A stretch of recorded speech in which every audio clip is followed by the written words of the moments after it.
Hello. Hope everyone is well today. I realized I had the campfire noises and stuff relatively loud. So I turned it down. Let me know how it is, if it's still too loud or what. But welcome to Willow Whisper Library. We're gonna read some spooky story, and I'm gonna be brewing up some potions for Halloween. But welcome in Martin and Lord Hydra, Dismiss, Lori, and Pluto. Welcome. Yes, I have a little hat. Little hat. Because today I will be doing witchy things. Ooh, I'm gonna be making potions to help you sleep and stuff. And these are assets I made like 3 years ago, I think. They're some old assets that I made for Halloween, but I never super got to use. Hello John, welcome and help you out today. But yes, we shall start with a story. I am wondering which story to read though, honestly. I have quite a few. I have a selection. Where did it go? Hold on. I had it somewhere. I no longer have it. Where did it go?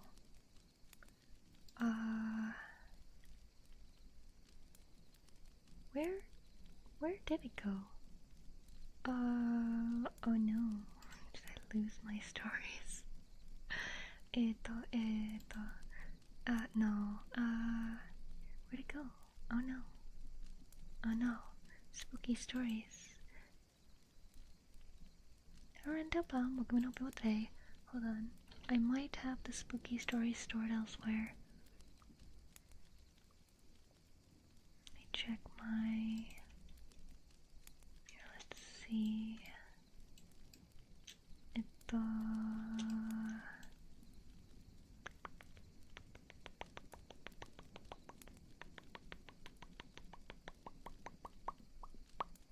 Where is it?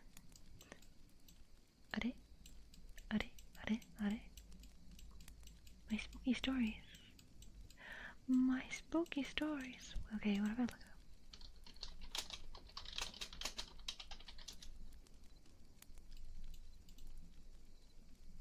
No, not you. Not you either. Was it early last night at some point during your storage? Yeah, I saw. You were in there for a while, so I disconnected you in case you were asleep.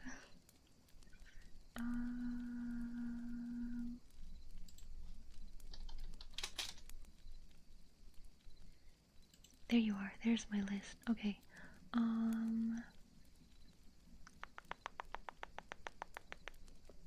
want to do a monster one if I can. How long is this? Not too bad. Oh yeah, I can also grab a book.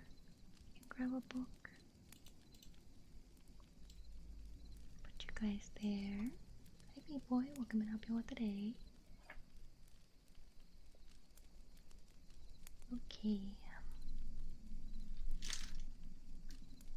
Okay.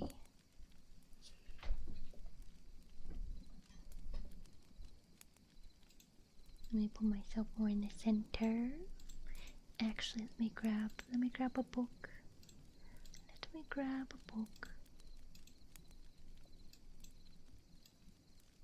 Okay.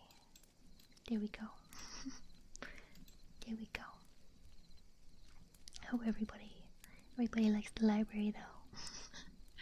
I'll probably show it off more later. We got our floating candles and floating books and stuff. It'd be cool if I animated it, but that'd take a while, and I'm working on so many things right now. So instead we will get to the spooky story. I'm going to be reading. I've never read it before, so I don't know how it goes. I'll be reading The Graveyard Rats by Henry Kuttner from 1936. So it might be slightly difficult to figure out, but it should still be nice. Old Mason, the caretaker of one of Salem's oldest and most neglected cemeteries, had a feud with the rats. Generations ago they had come up from the wars and settled in the graveyard, a colony of abnormally large rats, and when Mason had taken charge after the inexplicable disappearance of the former caretaker, he decided that they must go. At first he set traps for them and put poison food by their burrows, and later he tried to shoot them, but it did no good. The rats stayed, multiplying and overrunning the graveyard with their ravenous hordes. They were large, even for the... Is that the science name? Even for mus? Decumanus? Which sometimes measures 15 inches in length, exclusive of the naked pink and gray tail.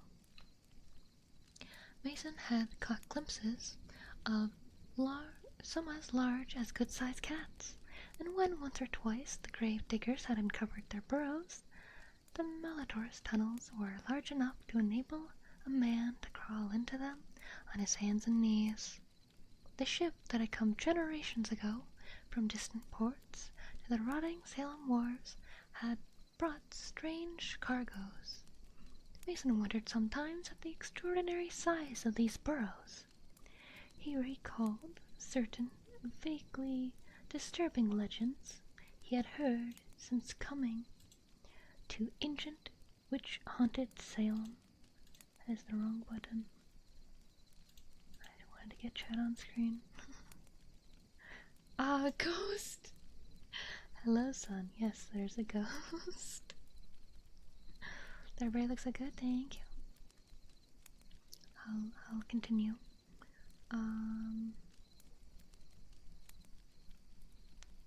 Disturbing legends he had heard since coming to ancient witch-haunted Salem. Tales of a moribund, inhuman life that was said to exist in forgotten burrows in the earth.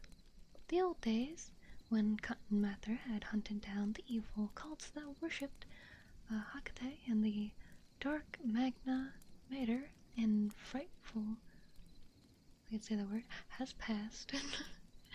But dark, gabled houses still lean perilously towards each other over narrow, cobbled streets, and blasphemous secrets and mysteries were said to be hidden in subterranean cellars and caverns, which forgotten pagan rites were still celebrated in defiance of law and sanity. Wagging their grey heads wisely, the elders declared that there were worse things than rats and maggots crawling in the unhallowed earth of the ancient Salem cemeteries. Hello, Laughing Stock. Happy Halloween. Hello, Samuel. Welcome in. Hope you guys are well today. And then, too, there was this curious dread of the rats. Mason disliked and respected the ferocious little rodents, for he knew the danger that lurked in their flashing, needle-sharp fangs, but he could not understand the inexplicable horror which the oldsters held for deserted, rat-infested houses. He had heard vague rumors of ghoulish beings that dwelt far underground, and that had the power of commanding the rats, marshalling them like horrible armies. The rats, the old man whispered, were messengers between this world and the grim and ancient caverns far below Salem. Bodies had been stolen from graves for nocturnal subterranean feasts, they said. The myth of the Pied Piper is a fable that hides a blasphemous horror, and the black pits of Avernus have brought forth hell-spawn monstrosities that never venture into the light of day. Mason paid little attention to these tales. He did not fraternize with his neighbors, and in fact did all he could to hide the existence of the rats from intruders. Investigation, he realized, would undoubtedly mean the opening of many graves, and while some of them gnawed empty coffins could be attributed to the activities of the rats, Mason might find it difficult to explain the mutilated bodies that lay in some of the coffins. The purest gold is used in filling teeth, and this gold is not removed when a man is buried. Clothing, of course, is another matter, for usually the undertaker provides a plain, broadcloth suit that is cheap and easily recognizable. But gold is another matter, and sometimes, too, there were medical students and less reputable doctors who were in need of cadavers, and not over-scrupulous as to where these were obtained. So far, Mason had successfully managed to discourage investigation. He had fiercely denied the existence of the rats, even though they sometimes robbed him of his prey. Mason did not care what happened to the bodies after he had confirmed his gruesome deaths, but the rats inevitably dragged away the whole cadaver through the hole they gnawed in the coffin. The size of these burrows occasionally worried Mason. Then, too, there was the curious circumstance of the coffins always being gnawed open at the end, never at the side or the top. It was almost as though the rats were working under the direction of some impossibly intelligent leader. Now he stood in an open grave and threw a last sprinkling of wet earth on the heap beside the pit. It was raining, a slow, cold drizzle that for the weeks had been descending from soggy black clouds. The graveyard was a slough of yellow, sucking mud, from which the rain-washed tombstones stood up in irregular battalions. The rats had retreated to their burrows, and Mason had not seen one for days. But his gaunt and shaven face was set in frowning lines. The coffin on which he was standing was a wooden one. The body had been buried several days earlier, but Mason did not dare to disinter it before.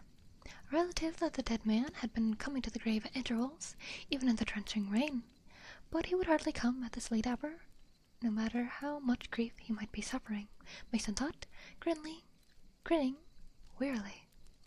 He straightened and laid the shovel aside. From the hill on which the ancient graveyard lay, he could see the lights of Salem flickering dimly through the downpour. He drew a flashlight from his pocket. He would need light now. Taking up the spade, he bent and examined the fastenings of the coffin.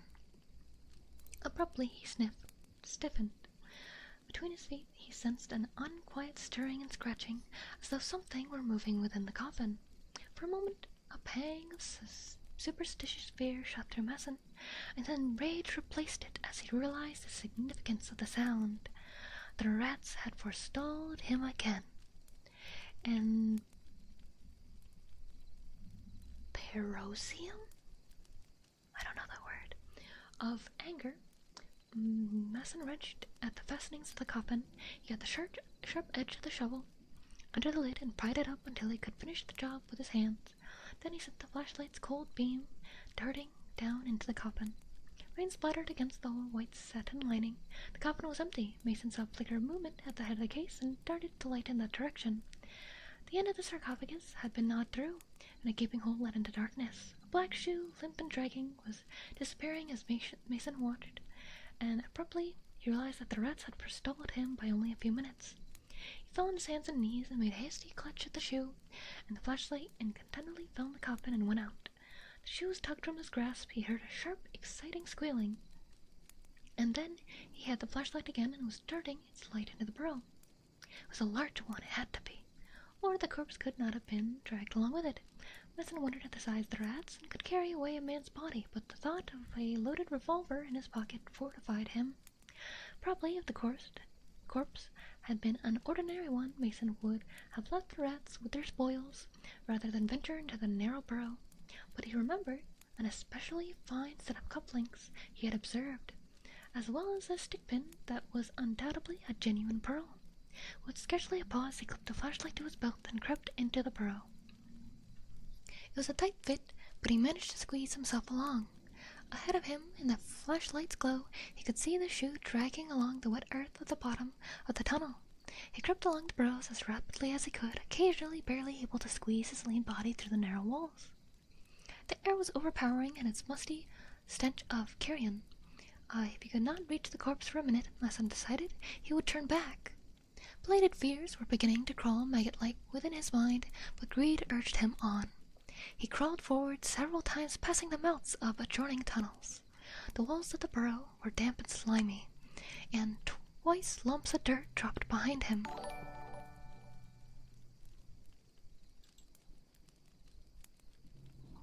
Hold on. I forgot. Hold on, was that Twitch? I forgot to have Twitch open, hold on. There we go. Oh no, that's YouTube. That's YouTube. Thank you for the subscription. Okay, Wilder Sora. Thank you, thank you. Oh wait, I realize I'm like hiding behind the book. Hold on. There we go. There we go.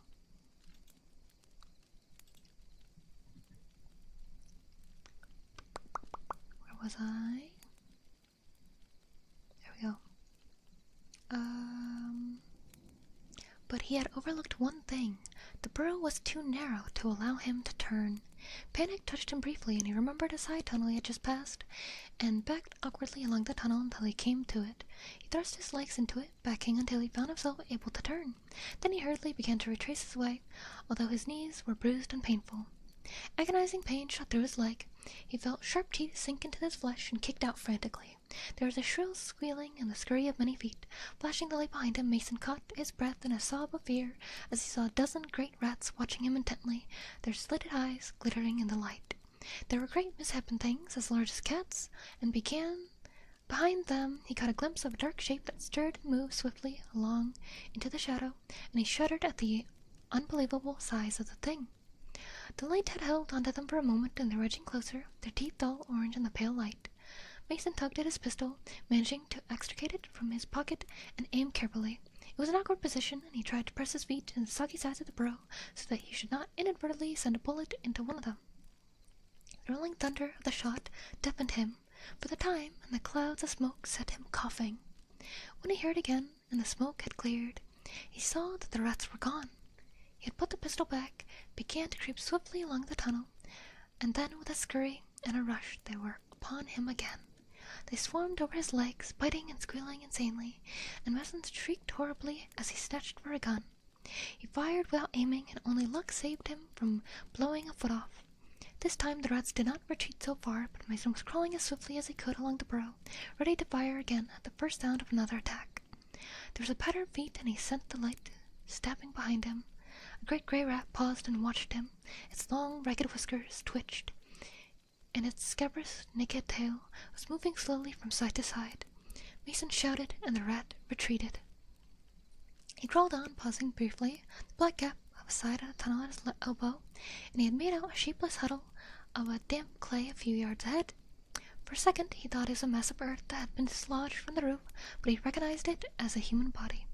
It was a brown and shriveled mummy. With a dreadful and unbelieving shock, Mason realized that it was moving. It was crawling towards him, and in the pale glow of the flashlight the man saw a frightful gargoyle face thrusting to his own. It was a passionless, death-head skull of a long-dead corpse, instinct with hellish life, and the glazed eye swollen and bulbous betrayed the thing's blindness. It made a faint groaning sound as it crawled towards Mason, stretching its ragged and granulated lips in a grin of dreadful hunger, and Mason was frozen with abysmal fear and loathing. Just before the horde touched them, Mason flung himself frantically into the burrow at his side. He heard a scrambling noise at his heels, and the thing groaned dully as it came after him. Mason glanced over his shoulder, screamed, and propelled himself desperately through the narrow burrow. He crawled along awkwardly, sharp stones cutting his hands and knees, dirt showering into his eyes, and he dared not pause even for a moment. He scrambled on, gasping, cursing, and praying hysterically. Squealing triumphantly, the rats came at him, horrible hunger in their eyes. Mason had succumbed to their vicious teeth before he succeeded in beating them off. The passage was narrowing, and in a frenzy of terror he kicked and screamed, and fired until the hammer clicked on an empty shell, but he had driven them off. He found himself crawling under a great stone embedded in the roof, and dug cruelly into his back. It moved a little as his weight struck it, and an idea flashed into Mason's crazed mind. If he could bring down the stone so that it blocked the tunnel. The earth was wet and soggy from the rains, and he hunched himself half upright and dug away at the dirt around the stone. The rats were coming closer. He saw their eyes glowing in the reflection of the flashlight's beam. Still he crawled frantically at the earth. The stone was giving. He tugged at it, and it rocked in its foundation. The rat was approaching. The monster he had already glimpsed, gray and capricious and hideous, it crept forward with its orange teeth bared, and in its wake came the blind, dead thing, groaning as it crawled. Mason gave a last frantic tug at the stone. He felt it slide downwards, and then he went scrambling along the tunnel. Behind him was the stone crushed down, and he heard a sudden frightful shriek of agony. Claws jarred upon his legs. A heavy weight fell on his feet, and he dragged them free with difficulty. The entire tunnel was collapsing. Gasping with fear, Mason threw himself forward as the soggy earth collapsed at his heels. The tunnel narrowed until he could barely use his hands and legs to propel himself. He wriggled forward like an eel, and suddenly felt Satan tearing between his crawling fingers, and then his head crashed against something that barred his path. He moved his legs, discovering that they were not pinned under the collapsing earth. He was lying flat on his stomach, and when he tried to raise himself, he found that the roof was only a few inches from his back. Panic shot through him. When the blind horror had blocked his path, he had flung himself desperately into a side tunnel, a tunnel that had no outlet. He was in a coffin, an empty coffin, into which he had crept through the hole the rats had gnawed in its end. He tried to turn on his back and found that he could not. The lid of the coffin pinned him down inexorably. Then he braced himself and strained at the coffin lid. It was immovable, and even if he could escape from the sarcophagus, how could he claw his way up through 5 feet of hard-packed earth? He found himself gasping. It was dreadfully fatigued, unbearably hot, and there's that word again, paroxysm of terror. He ripped and clawed at the satin until it was shredded. He made a futile attempt to dig with his feet at the earth from the collapsed burrow that blocked his retreat. If he were only able to reverse his position, he might be able to crawl his way through the air. White-hot agony laced through his breast, throbbed in his eyeballs. He had seemed to be swelling, growing larger and larger, and suddenly he heard the exultant squealing of the rats. He began to scream insanely, but could not drown them out. For a moment he thrashed hysterically within his narrow prison, and then he was quiet, gasping for air. His eyelids closed, his blackened tongue protruded, and he sank down into the blackness of death, with the mud squealing of the rats dinning in his ears. And that was The Graveyard Rats by Henry Kuttner, 1936.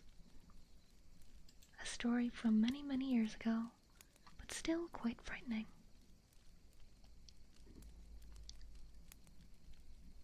Hello, falling floor.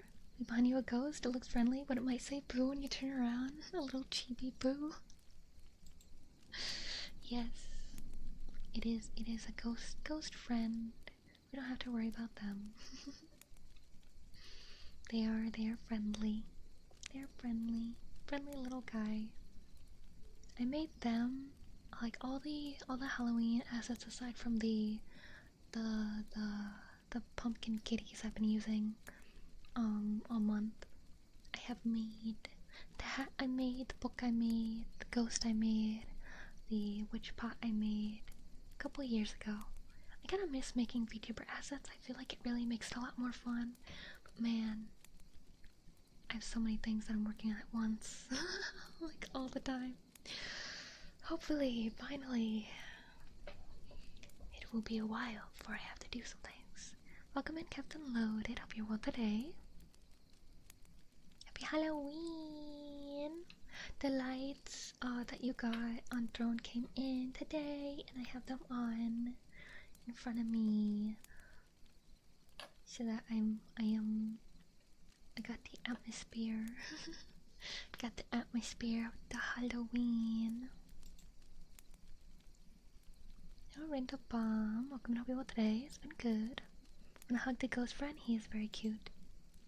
He is very cute.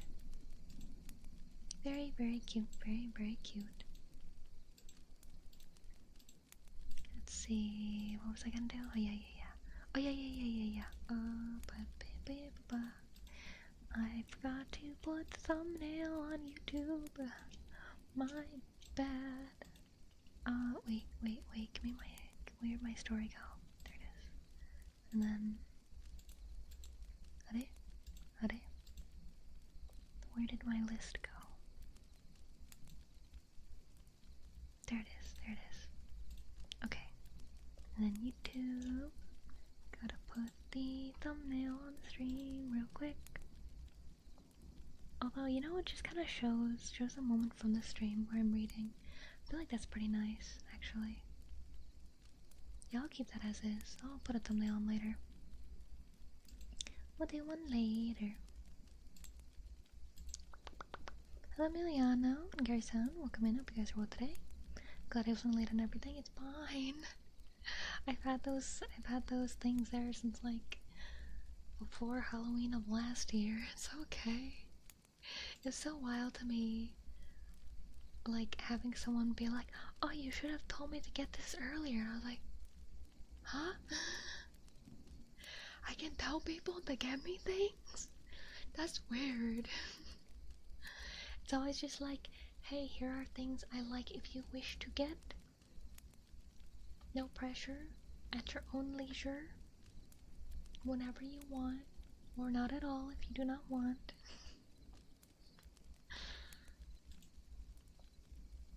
I think I'm in trouble. For story neatly knocked me out. Was tapping stars on Outpile and sharing this more than tap. Oh no, it's okay, Morton. Let's see how long Ethereum has been going. I'll be going for Ethereum a bit longer. Because I needed around an hour. I realized it's the last day of the month. Everyone's sleepy, even though it's a scary story, you're sleepy? Oh no. Oh no. Well, I should probably reveal some of the surprises then before people fall asleep. People fall asleep. Okay, let me grab them. So the first one, let's see, A, B, C, D, F, G, H. Where'd it go? Wait, let me try J, K, L, M. There you are, there you are. Shoot. There are surprises? Yeah, there are surprises. Scary, imagine walking up in the middle of the night, rat nibbling at Pedo? Yeah, that would be horrifying. Okay, first surprise. Bum bum! I made a new logo. Yay! I feel like it fits more. Cause the other one I made when I was still like, oh yeah, just pastel colors was my thing. I didn't have lore. I didn't have theming. So it's just like, yeah, I like pastel colors. That's fun. I'll use that. But now, since we do all the sleep aid ASMR, and we got my magical forest that you guys visit, I made a logo that is more leaning to that. Or is this sleepy as long as I can? Must have stars hang with Bunny on Halloween? Yeah. Yay, new logo looks really good by Danko. So I have like bear ears on the letter, and I have my bow that's on my braid that you can't really see right now. I put some leaves for the forest, and then of course like the moon and stars. I'm gonna cover the whole screen. And we got bee on a cloud, because bee is always important. And then I also did my name in Japanese because I thought it looked nice. I think it's fun. And all the letters have hearts because I made it all and I'm like, man, there's no hearts. I need hearts. People need to know I am full of love. So every single letter has a heart. Yay! And the next surprise. So I hope that, and if you didn't, it's okay. You saw the Happy Halloween art that I posted earlier. That says I have fleas in Japanese? No. Don't lie to me. It says, it's like what is it? Beatrice Alfbern. I'll have my friend that is in Japan. I'll have her double check it before I officially change everything. And then where's in the new thing, other thing? Cause wait, I'm gonna hide this first. And then, cause you saw I hope you saw the Happy Halloween art I did. This has to do with the Happy Halloween art. Halloween merch! You can get a pin, or a t-shirt, or a sticker of me and B and the little silly bat friends. Yeah, it's been a while since I added a new design to merch stuff, and I was like, man, I really like this that I did for Halloween. Very cute, very pretty. So I put it on merch. So we have a merch drop. We have a merch drop.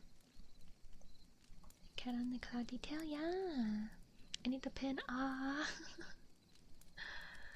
think the sticker is the cheapest option. Pin isn't too expensive either. I feel like when it comes to like merch, especially when it's anime stuff, I feel like people like stickers and pins a lot. Like posters, of course, too. But I feel like people have like bags like full of pins or like stickers you can put kind of wherever. And shirts are nice one to wear. So cute, yeah. I'm glad you guys like it. I'm glad. I was gonna reveal a new schedule design, but I was late because I didn't finish it. I'm getting there though. I think I'm almost done. It's probably gonna take me another hour or two though. Cause I was like, oh yes, all these details, and now it's like, oh no, oh no, oh no, it's stream time, oh no. Even though I streamed later specifically, because I wanted to prepare everything, because preparing like the merch stuff, because I have to like upload this design and set the design on the items and the titles and descriptions, and then get pictures of them for my website for my shop page, even though they're not very good quality on the shop page. I gotta figure out how to acquire the images, because when I try to save the image I can't from the website. So I gotta figure out how to acquire the product images. I'll figure it out eventually. I bought the pins from before, so I did this one for my collection, but I'd like a shirt too. Yay! I'll probably try to do something for Christmas, because I actually have another design I made like months ago that was gonna be for a merch drop, and I've been so busy I didn't get around to it. But I was like, no, Halloween, I love Halloween, I gotta do something special. So I did.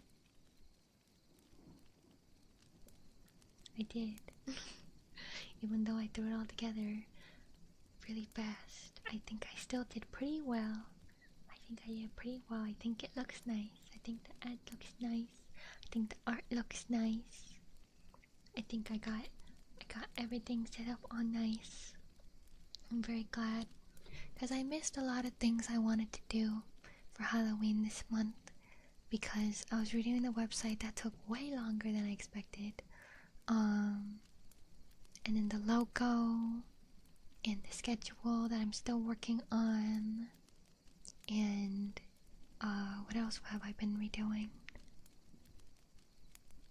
Oh yeah, the burger, my profile picture, I redid, so that looks even better. And I'm doing a banner too. So who knew that making literally everything takes a while. Because I redid the the Twitch tabs down below in the About page. Not too long ago, I drew all the icons for my website, for all the buttons. I drew all of those. What else did I do?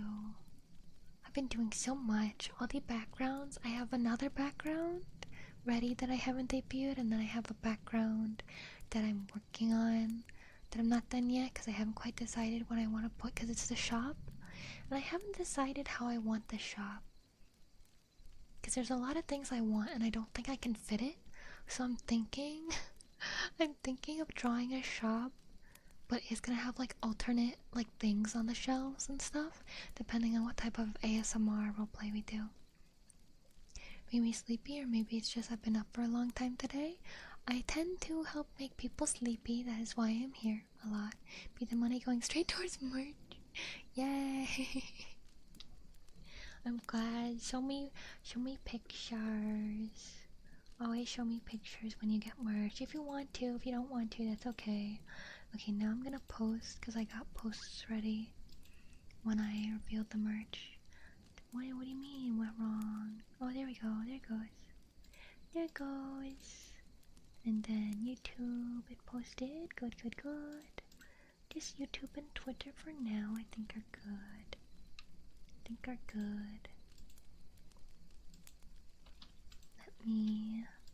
Let me put my spooky story list.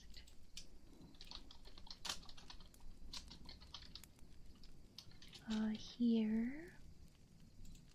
before I forget. Okay. You working hard? I always work very hard. Because I don't have the money to hire people to do all this stuff. So instead, I gotta spend many hours doing it. Okay, I'll put this in the corner.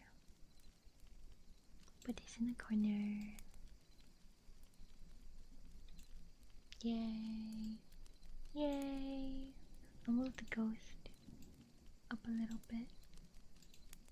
Yay! Okay, we'll read one more story, and then we will move on to the witchy brewing potions to help you sleep. Okay, let's see. Let's do...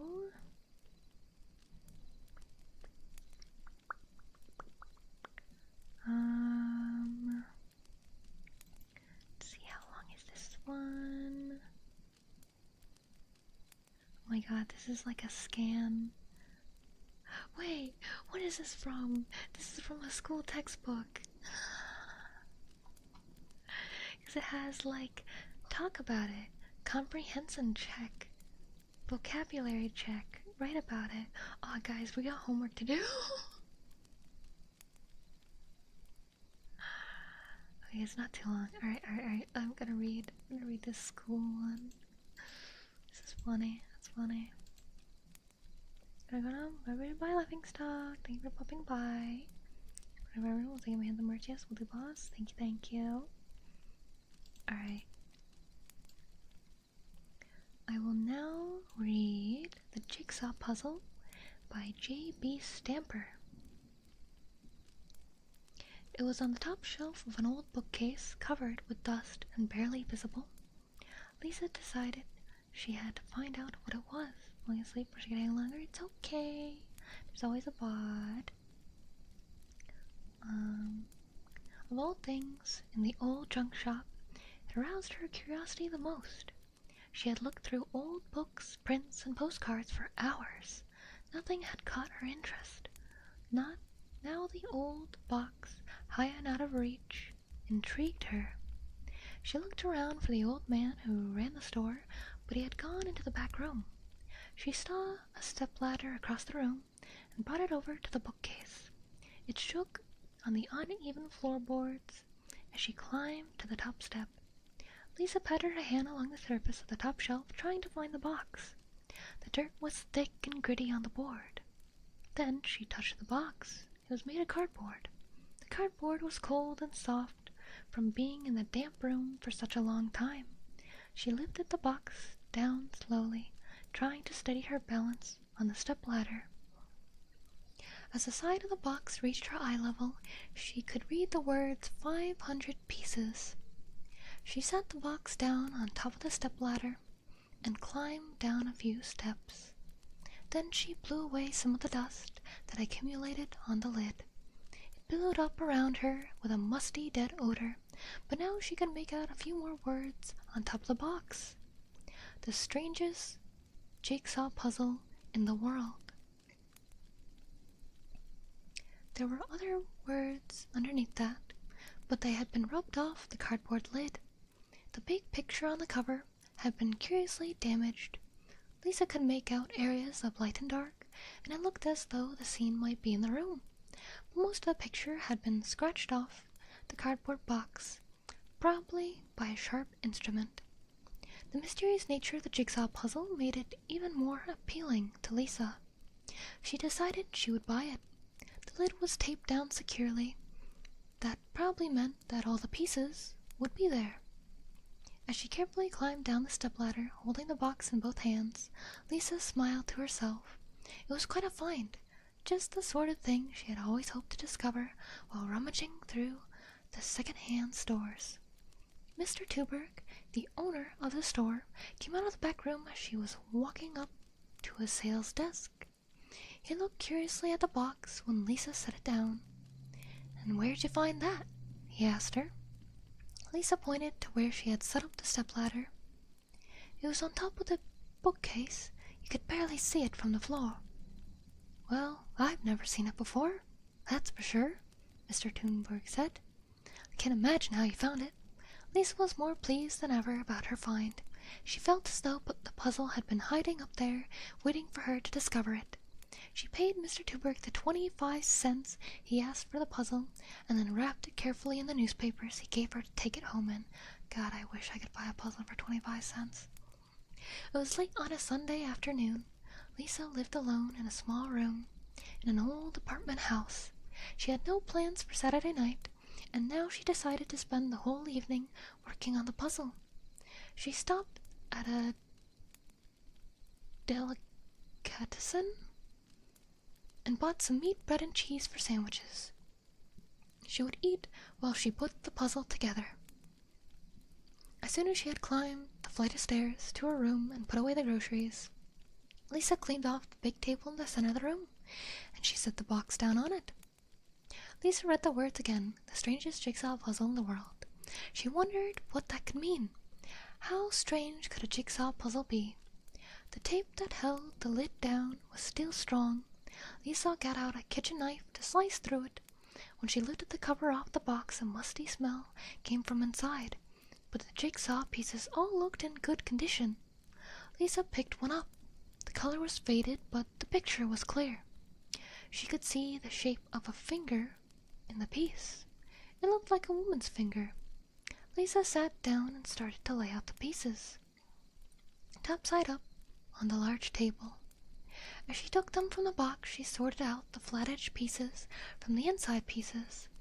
Every so often, she would recognize something in one of the pieces. She saw some blonde hair, a window pane, and a small vase. There was a lot of wood texture in the pieces, plus what looked like wallpaper. Lisa noticed the wallpaper in the puzzle looked a lot like the wallpaper in her own room. She wondered if her wallpaper was as old as the jigsaw puzzle. This could be an incredible coincidence, but it could be the same. By the time Lisa had all the pieces laid out on the table, it was 6:30. She got up and made herself a sandwich. Already, her back was beginning to hurt a little from leaning over the table, but she couldn't stay away from the puzzle. She went back to the table and set her sandwich down beside her. It was always like that when she did jigsaws. Once she started, she couldn't stop until the puzzle was all put together. She began to sort out the pieces according to their coloring. There were dark brown pieces, whitish pieces, the wallpaper pieces, and some pieces that seemed to be like glass, perhaps a window. As she slowly ate her sandwich, Lisa pieced together the border, and when she was finished, she knew she had been right about the setting of the picture when she had first seen the puzzle. It was a room. One side of the border was wallpaper. Lisa puzzle Lisa's puzzle was identical to the wallpaper in her room. Lisa glanced back and forth between the puzzle and her wall. It was an exact match. By now it was 8:30. Man, 2 hours to make the border of a puzzle? That's pretty slow. Must be a big puzzle. Lisa leaned back in her chair. Her back was stiff. She looked over at her window. The night was black outside. Lisa got up and walked over to the window. Suddenly she felt uneasy. Alone in the apartment, she pulled the white shade over the window. She paced around the room once, trying to think of something else she might do instead of finishing the puzzle, but nothing else interested her. She went back and sat down at the table. Next she started to fill in the lower right-hand corner. There was a rug and then a chair. This part of the puzzle was very dark. Lisa noticed uneasily that the chair was the same shape as the one sitting in the corner of her room, and the colors didn't seem exactly the same. Her chair was maroon, the one in the puzzle was in the shadows and seemed almost black. Lisa continued to fill in the border towards the middle. There was more wallpaper to finish on top. The left-hand side did turn out to be a window. Through it, a half-moon hung in the dark sky, but it was the bottom of the puzzle that began to bother Lisa. As the pieces fell into place, she saw a pick down?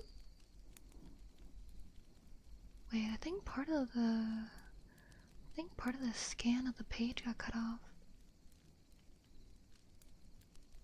Oh no. Down and ran her hand along one of her legs. Suddenly she felt as though something was crawling up it, but it must have been her imagination. She stared down at the puzzle. It was almost 3/4 done. Only the middle remained. Lisa glanced at the lid of the puzzle box. The strangest jigsaw. She shuddered. Lisa leaned back in her chair again. Her back ached. Her neck muscles were tense and strained. She thought about quitting the puzzle. It scared her now. She stood up and stretched. Then she looked down at the puzzle on the table. It looked different from the higher angle. Lisa was shocked by what she saw. Her body began to tremble all over. It was unmistakable. The picture in the puzzle was of her own room. The window was placed correctly in relation to the table. The bookcase stood in its exact spot along against the wall. Even the carved table legs were the same. Lisa raised her hand to knock the pieces of the puzzle apart. She didn't want to finish the strangest jigsaw puzzle in the world. She didn't want to find out what the hole in the middle of the puzzle might turn out to be. But then she lowered her hand. Perhaps it was worse not to know. Perhaps it was worse to wait and wonder. Lisa sank back down into the chair at the table. She fought off the fear that crept into the sore muscles of her back. Deliberately, piece by piece, she began to fill in the hole in the puzzle. She put together a picture of a table on which lay a jigsaw puzzle. This puzzle inside the puzzle was finished, but Lisa couldn't make out what it showed. She pieced together the young woman who was sitting at the table, the young woman who was herself. As she filled in the picture, her own body slowly filled with horror and dread. It was all there in the picture. The vase filled with blue cornflowers, her red cardigan sweater, the wild look of fear on her own face. The jigsaw puzzle lay before her, finished, except for 2 adjoining pieces. There were dark pieces, one she hadn't been able to fit in the area of the window. Lisa looked behind her. The white blind was drawn over her window. With relief she realized that the puzzle picture was not exactly like her room. The puzzle picture showed the black night behind the window and a moon shining in the sky. With trembling hands, Lisa reached for the second to last piece. She dropped it into one of the empty spaces. It seemed to be half a face, but not a human face. She reached for the last piece. She pressed it in the small hole left in the picture. The face was complete. The face in the window. It was more horrible than anything she had ever seen or dreamed. Lisa looked at the picture of herself in the puzzle and then back to the face. Then she whirled around. The blind was no longer over the window. The night showed black through the window pane. Half moon hung low in the sky. Lisa screamed. The face, it was there too. Oh, I don't like that. I didn't like that one. Oh no, that one was creepy. Because the other one about the rats, that was just like horrifying. That was a awful, awful, awful, awful, horrible idea of a situation to go through. But this is just creepy. Oh god, that's like, it's not like if you take the puzzle part away. Because I thought it was gonna show her. I didn't think it was gonna show someone in the window. You wound up being creepier than I thought. But I wrote a story like this. Really? That's interesting. But I feel like that's kind of like a fear that a lot of, like, I feel like that's like a fear famous people would have. Is like, anytime you look at the window, what if somebody's there? Oh, that sounds horrifying. Sounds horrifying. I hope I never go through that. I shall never leave my house, ever. No one will ever know I live here, because they will never see someone leave. Like Goosebumps type story. I never read the Goosebumps books when I was younger because I just didn't like horror. I still don't like horror. I'm only reading it for Halloween. I find a lot of horror fascinating. Like, I like watching Markiplier play horror games and being like, ooh, that is a concept that is fascinating. I hate it, but it's fascinating. Hello, Popcorn and Adam. Welcome and help you with today. Okay, since we have been reading stories, 2 stories, about an hour. Oh yeah, do you guys want to do the schoolwork? Because this story is from like a book. It's from like a school book. Part of it got cut out. It's like a scan. It's like a what is it? What's the machine called? You know, the machine where people would like in cartoons, they'd put their butt on it and then it'd print their butt. What is that? It's not a scanner, not a printer. Is it a printer? Doesn't it have another name because it has a scanny part? What is it? Coffee machine. That's it. Thank you. Okay, so it was from a book. It's like a black and white like coffee machine thing. I got a feeling it's got like to be this grainy and stuff from a copy machine. This has gotta be like 20 years old or something. But like on the pages, it'll have like words, texture, the look and feel of something, incredible, amazing, coincidence, a chance happening, resemblance, the state of looking like something else. It's like, it's definitely to like learn words and stuff. Ask yourself, what problem is Lisa having with this puzzle? Think about how the strangest jigsaw puzzle in the world is making her feel. I'd say horrified. Talk about it. Now that you've read Masquerade, the fish story, and the jigsaw puzzle, I haven't read the first 2, because they're not here. What do you have to say about these questions? Have you ever had a strange experience when things weren't what they seemed? What happened? Oh, have I? Things weren't what they seemed. I kind of go through that every day with time. I'm like, yes, this project shouldn't take me more than an hour, and then it takes me 4 hours, and I'm like, oh. Anyway, this other project, surely this will only take me like 10-20 minutes, and then it takes me an hour. And I'll be like, oh, surely this project, I know what I'm doing going into this. It's gonna be easy, no problem. 6 hours.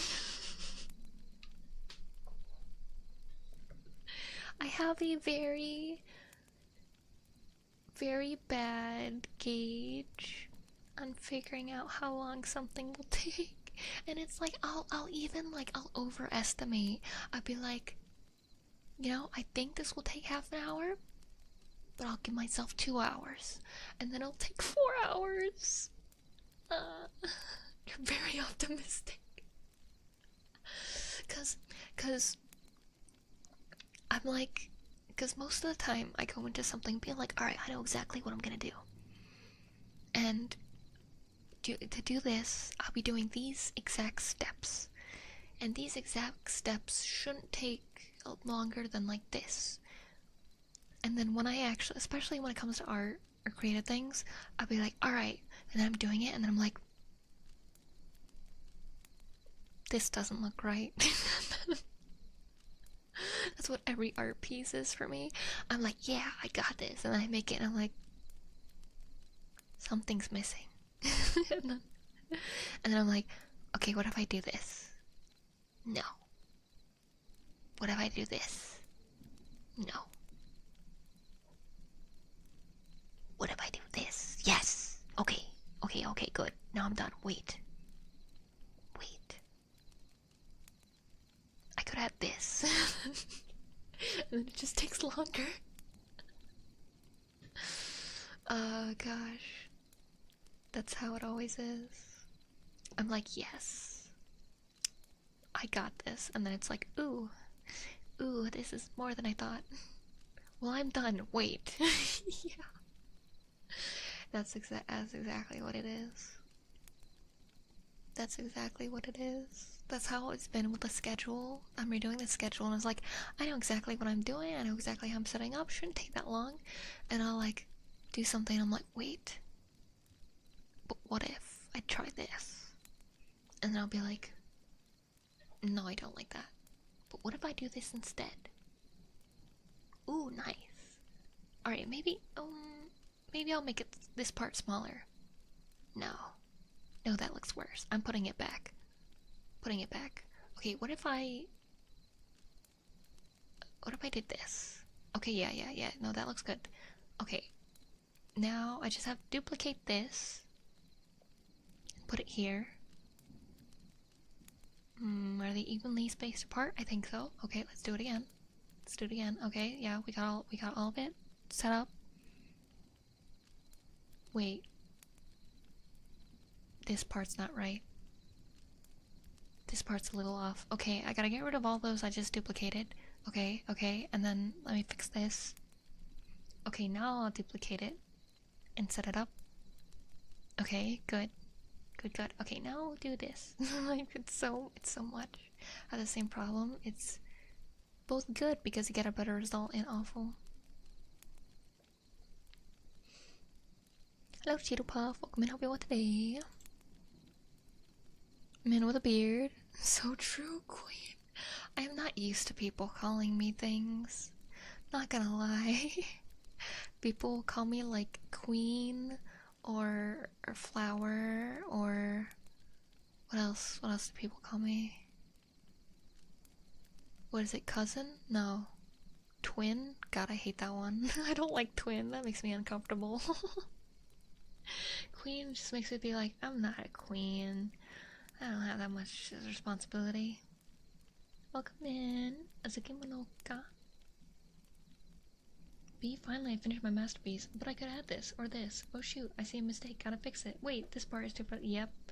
Yeah, that's why when okay, so I rated my VTuber daughter last week. She debuted last week.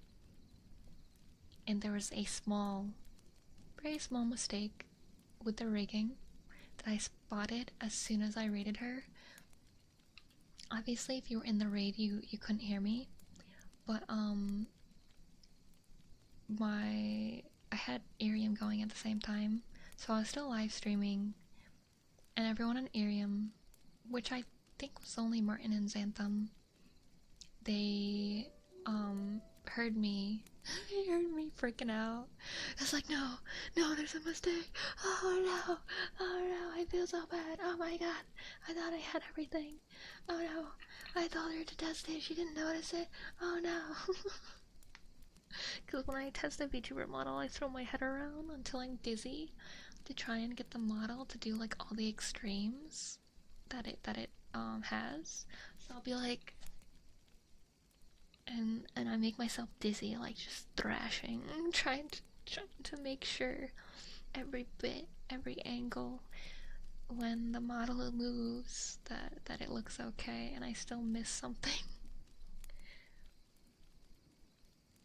Yeah, it's like, I just hate, what is it called? Brain rot speak? Because it's like, I would totally ban some of those if they weren't, like, also normal words. Like, that's why nobody can say, like, skippity.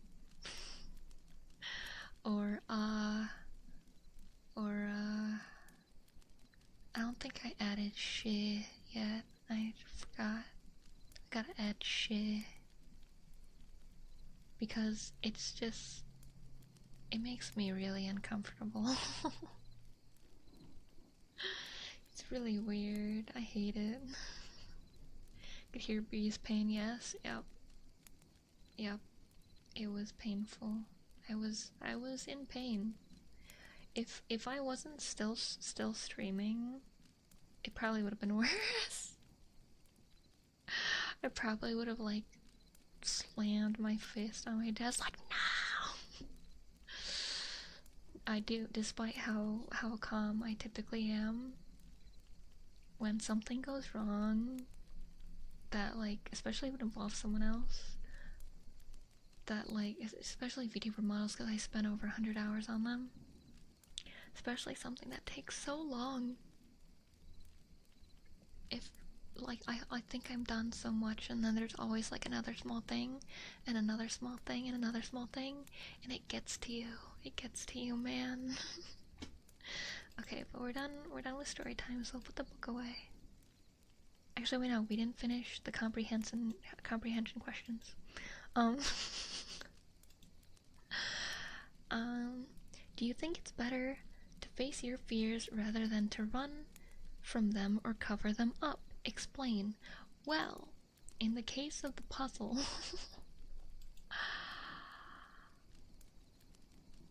it would be better to run. It would have been better to run.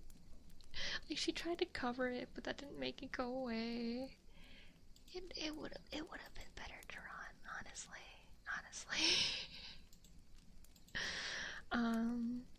Okay, comprehension check. Let's see. How do you think the jigsaw puzzle might have gotten onto the top shelf of the store?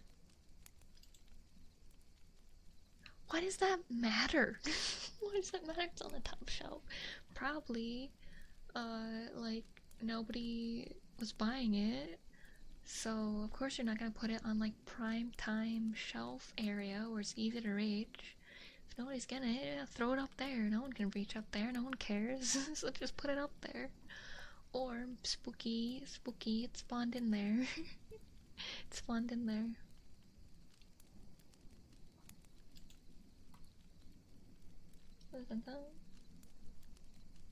No worries. Oh yeah, how's Fanart doing? I probably can't do Irium too much longer. His battery is dying.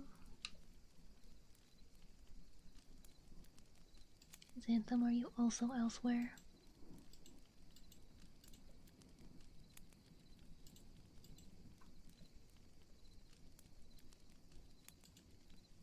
Because if so, I might just end the Irium one, because it's been going for a bit and I didn't prepare phone for Irium. Only an Irium? Okay, I'll keep you here until... Actually no, I'll plug it in. It's not too hot yet, so it should be fine.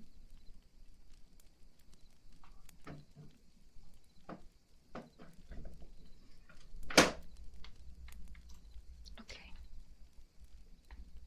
There we go. Flip out on us, we would have been terrified, scared in every corner if he did. No, it's alright. Okay. Alright. Vocabulary check.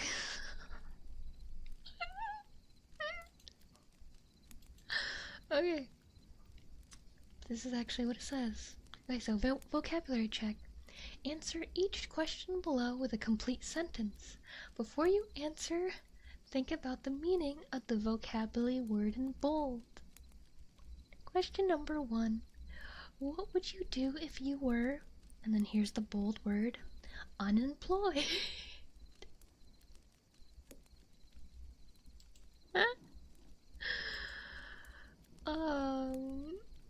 Well, employ myself as a anime artist and VTuber, that's what I do. That's what I'm doing.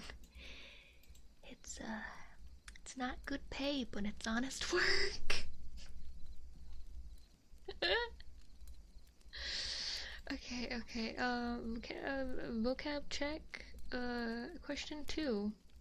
If you were dreading, the bold word is dreading a test, what could you do? Study for it? As I say, that's an easy one.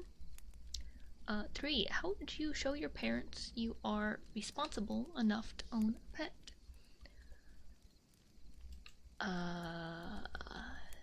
Be responsible in general. Keep your room clean. Do the dishes. Pick up after yourself. Help cook. Help clean without being asked. You know, just be responsible in general. If a stranger and the bulwarks glared at you on the street, what would you do? I would be scared and I would go away. I'd be like, ooh, I am not welcome here, goodbye. I wouldn't say that. I would say that in my head, and I would leave. Okay, what an in bold coincidence has happened to you? Coincidence.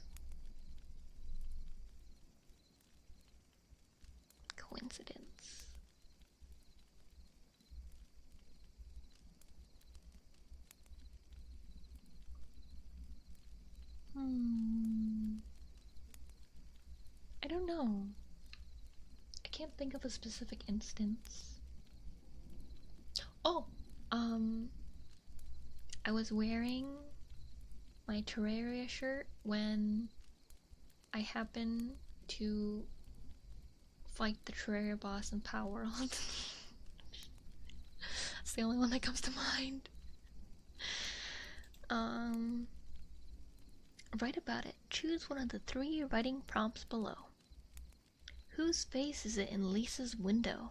Continue that story for 1 more paragraph. I don't want to. I don't want to write about the story in the window, or the face in the window. That's horrifying. She described it as horrifying. Because I feel like it implied. Actually, no, you know what, guys, we're gonna make the story better. We're gonna unhorror the horror story. Oh, hey, Santa, welcome to YouTube.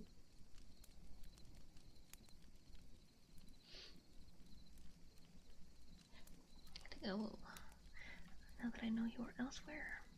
Oh, you're heading to bed? Okay. Oh, and the Irium for now, then.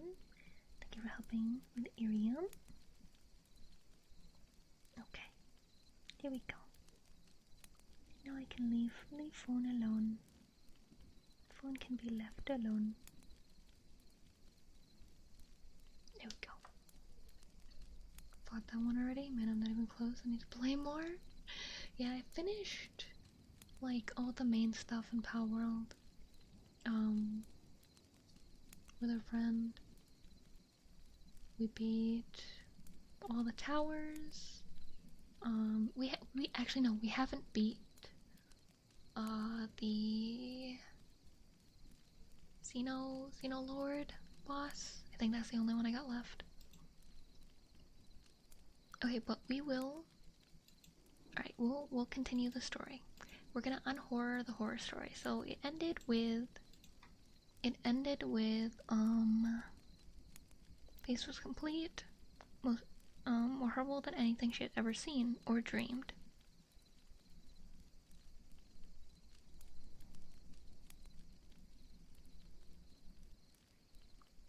So not a human face.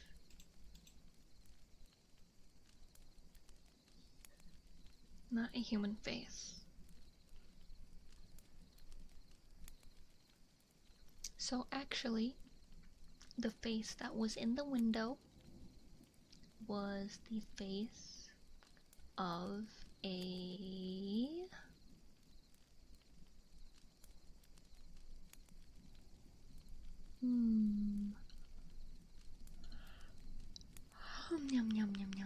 was the face of...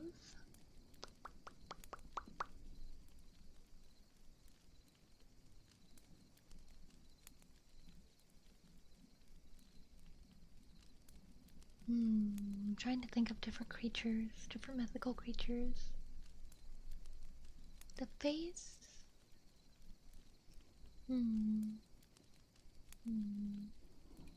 Face of a... You know what? It was the face of a dwarf. A dwarf that has had a rough time, so he looks all scary. He was in a battle, and there was an explosion, but he survived, so he looks all grimy and spooky, because his hair is sticking all over, and his beard is sticking all over. And he knocks on the window, and he asks Lisa if she knows where the nearest blacksmith is, because his sword is broken and he must return to battle. There, we have unspookied the spooky story. That is how it ends. And well, actually no, she goes, yeah, it's 2 streets over, right on the end. And he goes, thank you, you can have this, young lass. And he sets down, a gold coin. He gives her a gold coin. And he waves and leaves. And she takes the gold coin, and she's relieved that I was just a really kind dwarf. And she looks back at the puzzle, and the puzzle is it's of the dwarf at the blacksmith going like, oh, when he sees a new sword, and the puzzle permanently freezes like that. And she frames the puzzle and she puts it on the mantle with the gold coin. And it's the strangest puzzle ever, because it's a very strange thing that happened to her, but strangely it is also one of the most important moments of her life, because from that moment onward she decided to be a blacksmith. And that's the end of the story. That's the end of the story. Or was it just trick-or-treating for the first time? I got a little too carried away on his costume. That's also a good way to put it. Okay, on the side it says more to read. If you enjoy these stories, here's some other books that will give you the chance to figure things out. Oh no, I don't care. I don't care about that. No, that's fine. I'm good. We're done with the jigsaw puzzle. And we are done with story time. We're done with story time. Okay, now I'll put away the book. And I will start a brewing.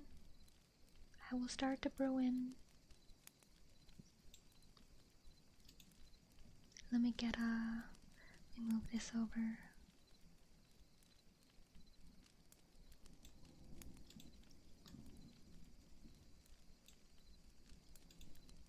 Okay. I like the new ending? Yeah, me too.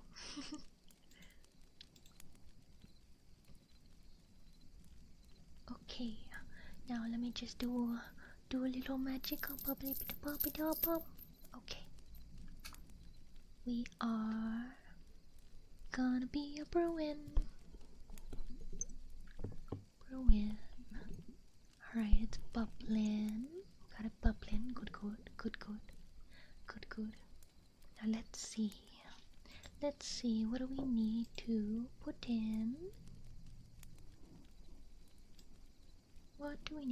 in? We need...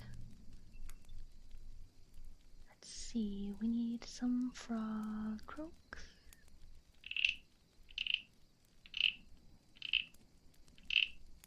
Since it's a magic potion, a lot of the things are added by magic. So I just asked my little frog friend to croak a bit for me. After some croaking, we'll be able to move on to the next step.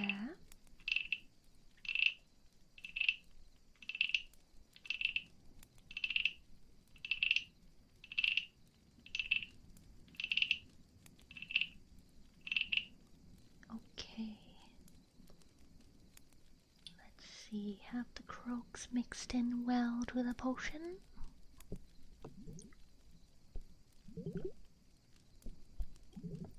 Okay, it's bubbling good, so that means it has. Let me stir it all up.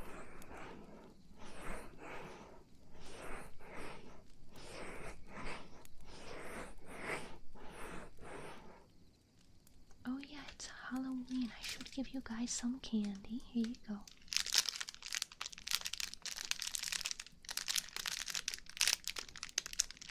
There you go. You can enjoy that while I brew some potion. Now let's add a bit of everlasting snow.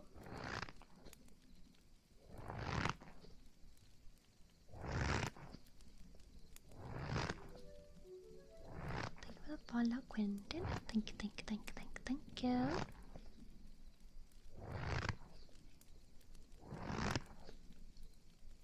Got some nice, good, crunchy snow to add to the brew.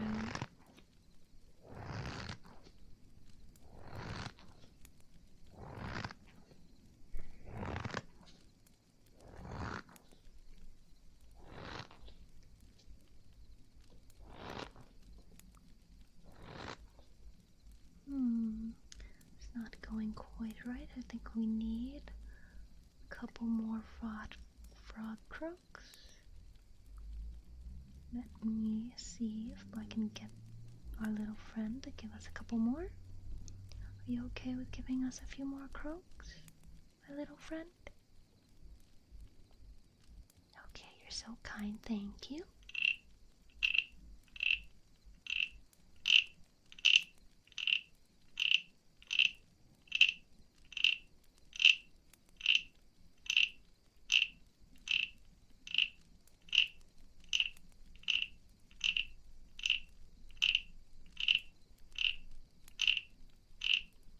Okay, that's looking better. Now let's add a bit more. That's snow.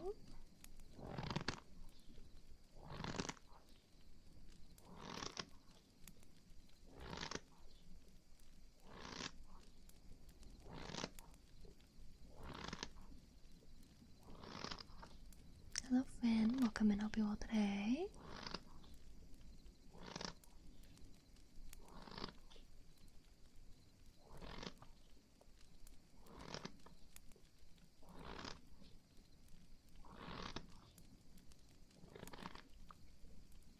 Okay, I think that's enough of everlasting snow for now.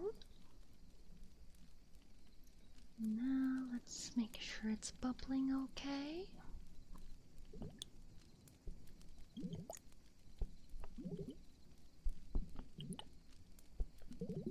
Bubbling good. Thank you, Rendell. I will. Good night, good night. Okay, now we need... Oh, thank you for the sippy. I'll take that.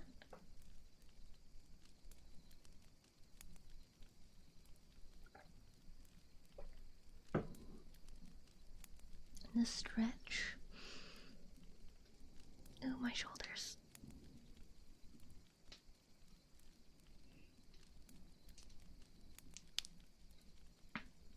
Oh, my neck.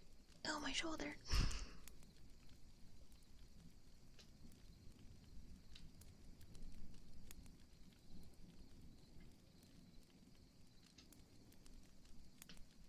Okay.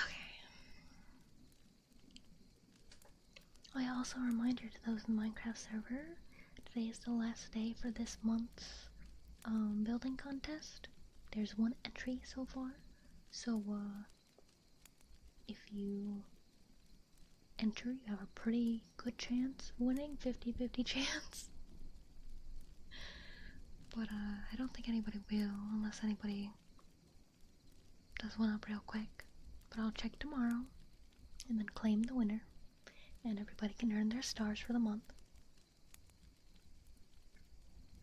Okay, next on the recipe, I actually need to do some grinding with my mortar and pestle. I have a stone one, it's quite heavy.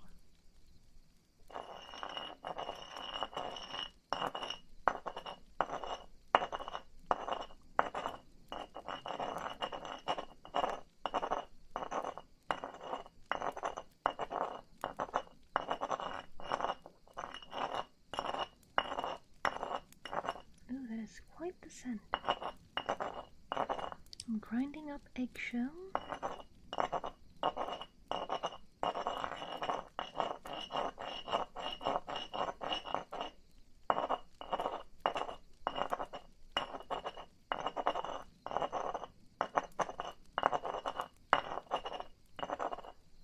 Kinda smells like burning, not gonna lie. That is quite the smell.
Boy, that is a workout for the arm.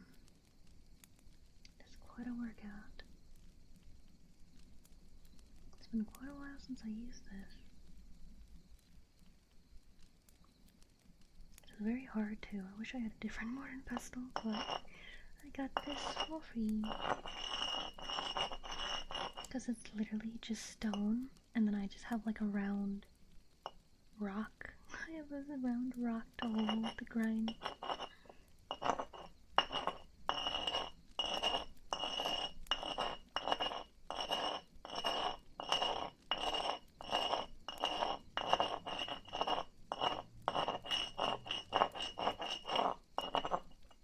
Okay, let's add that to the brew.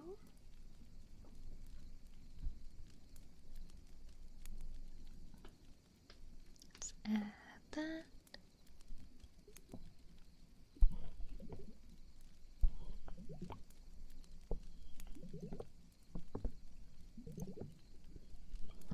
Nice and bubbly, good. Now, let's see. Think I need to sprinkle a little pixie dust. I think a little more.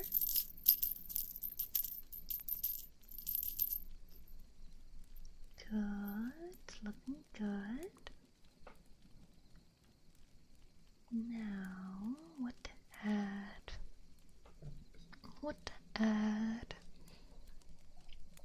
Let me go through the else? Let's see. We have. This is Dream. Oh, the label's wearing off on this one. Dream.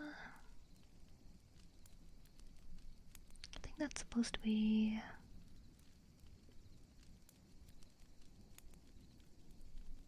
What is that supposed to be? I probably shouldn't use that one. Let's see, what else do we have?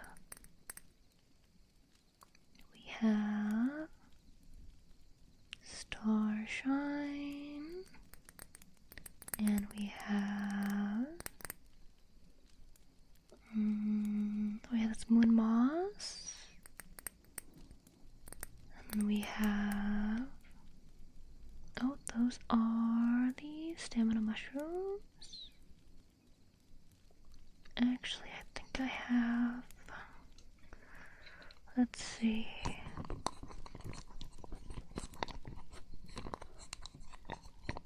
Yeah, I have some dried nitrums. Yeah, there we go. There we go. I'll add some of that. And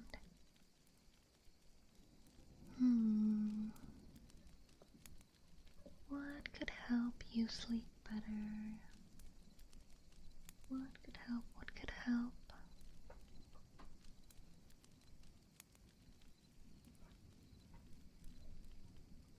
Well, let's add a bit of wool from the cloud sheet. It's a very, very soft wool.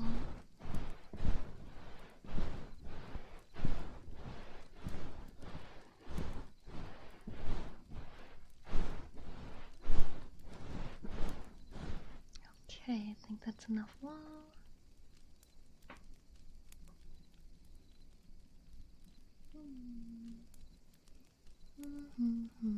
What else do we have?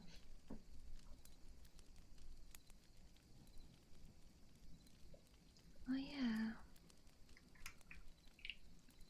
We could use a little bit of slug dance. We have our friend Moss, and he needs to do a little dance.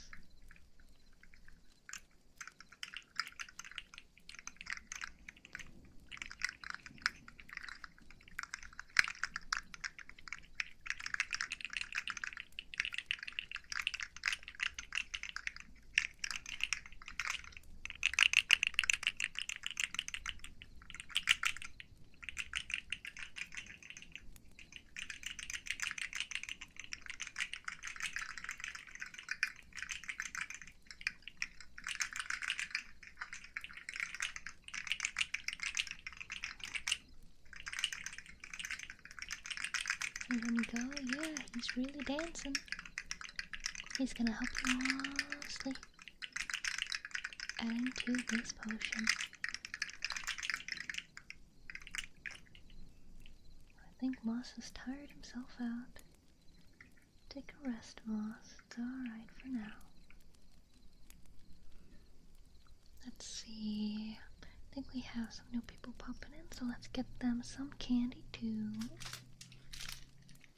Make sure I give some to everybody. Some for you. And for you. And for you. There's plenty to go around. But don't have too much. Can't get to sleep if you have too much. Sometimes just a little bit of chocolate or a little something sweet can really ease your mind and help you. Can really, really help. Really, really help. Oh my, it seems I've forgotten some crystals that we need. Well, good thing that the library connects to the crystal cave. We got the entryway right behind the big tree over there. Let's go over. Let's go over there. But first, I want to grab some supplies so that will be all a-okay when we go in. So I will meet you there.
Bye.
Thank you, Happy.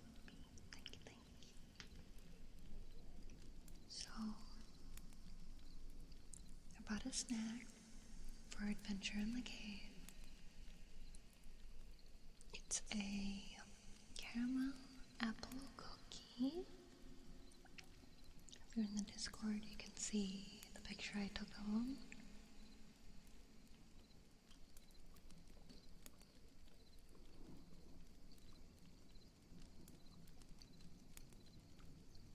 Food that is not bad. It's a really hard one.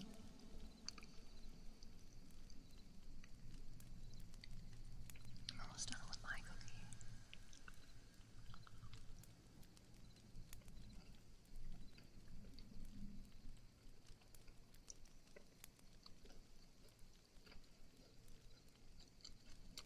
And then we'll gather some crystals.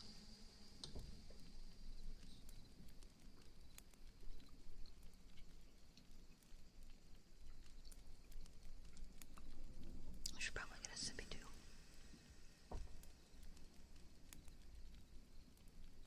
To go with the cookie.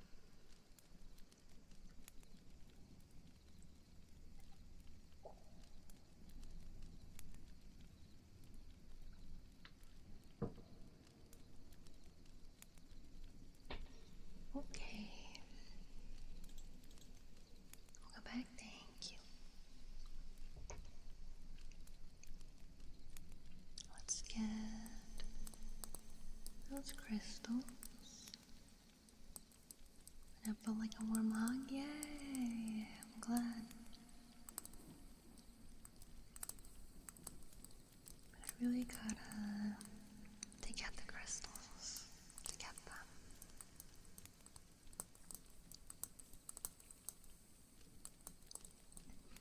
Actually, I've learned it's a weird method, but I've learned that the crystals are easier to gather when there's sound. So when they're like, I don't know if resonating is the right word, but if I go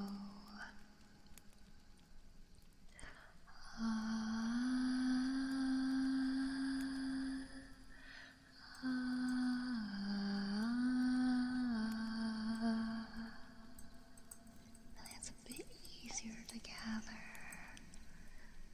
It's like the crystals absorb the energy and it kind of loosens them up from their spot on the ground. Welcome in, hello, Hunter. Welcome.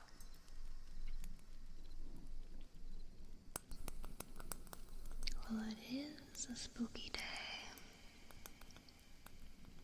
I wonder if the crystals would enjoy a spookier song. I don't think I know a spooky song though. I only partially know this is Halloween. Partially. From a Soul Eater in me. Actually, let's see if that's still around. I'll share that in the Discord for you guys.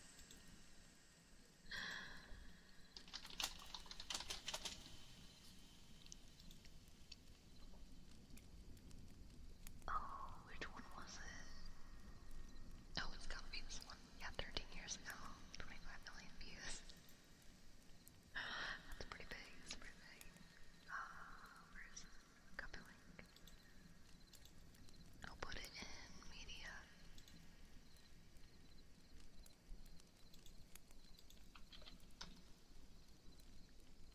There we go. Man, I'm the only one sharing spooky videos today. Gotta get more people in the spooky mode. Spooky, spooky, spooky. Spooky, spooky. Here we go. Okay.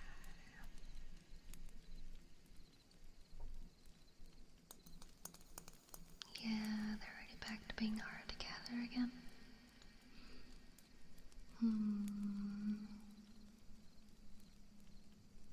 Let's see how much of the song I can remember.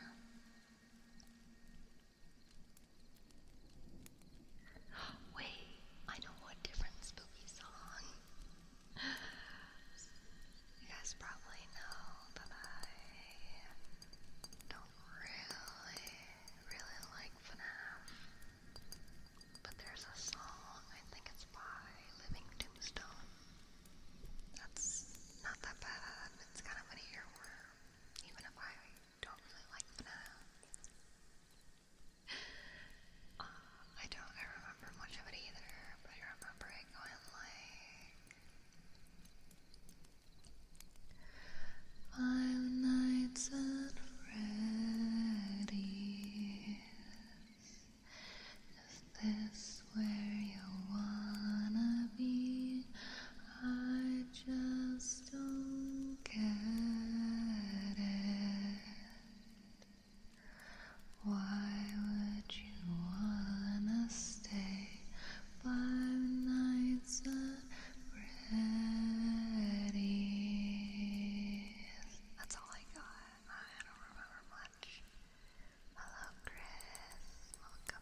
Come, little children, I'll take thee away into a land of enchantment.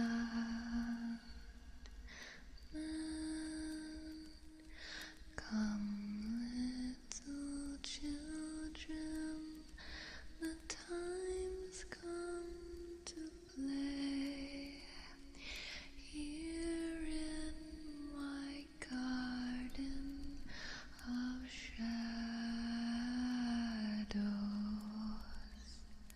Follow, sweet children, I'll show thee the way through all the pain and the sorrows.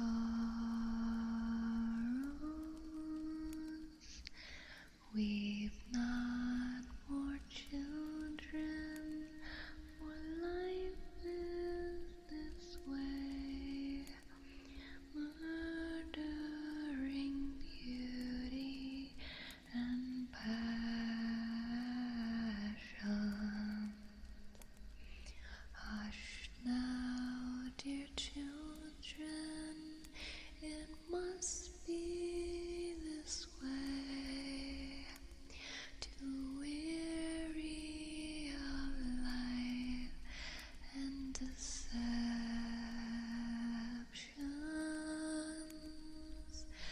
Rest now, my children, for soon we'll away into the calm and the quiet. Come, little children, I'll take thee away into the land of enchantment.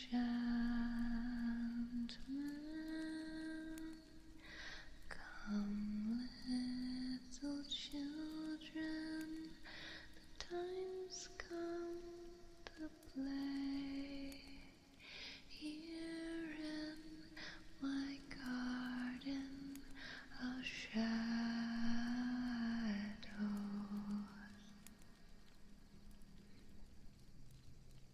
Come, little children, I'll take thee away into a land of enchantment. Come, little children, the time's come to play here in my garden of magic. Come, little children, the time's drawing near. Halloween night is waning. Come, little children, ride with me tonight. It's not a night for abstaining. Come, little children, now follow me home. Not a one of you need worry. Come, little children, the time's come to roam. Come, follow me now, please hurry.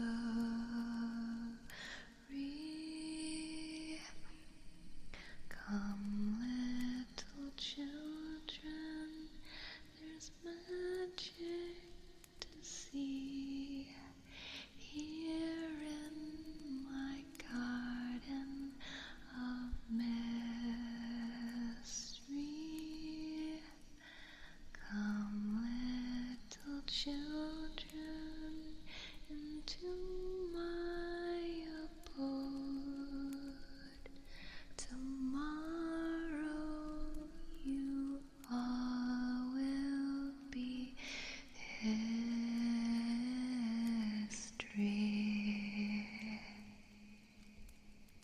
Yay! It's my first time singing that whole song.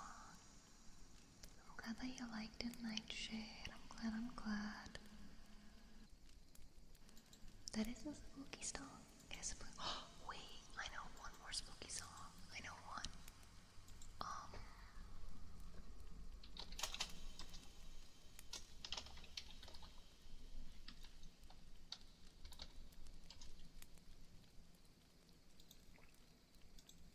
Is it? Yeah, that's it. Winry, I'm glad you like that. Okay, so this is called Secret by the Pierces. I honestly don't know why I know this song. Oh yeah, the Hanging Tree, I know that one too. Kind of, I think. I knew a cover of it before the movie, so I actually don't know how the movie does it. I just remember the cover. I'll do that one after Secret.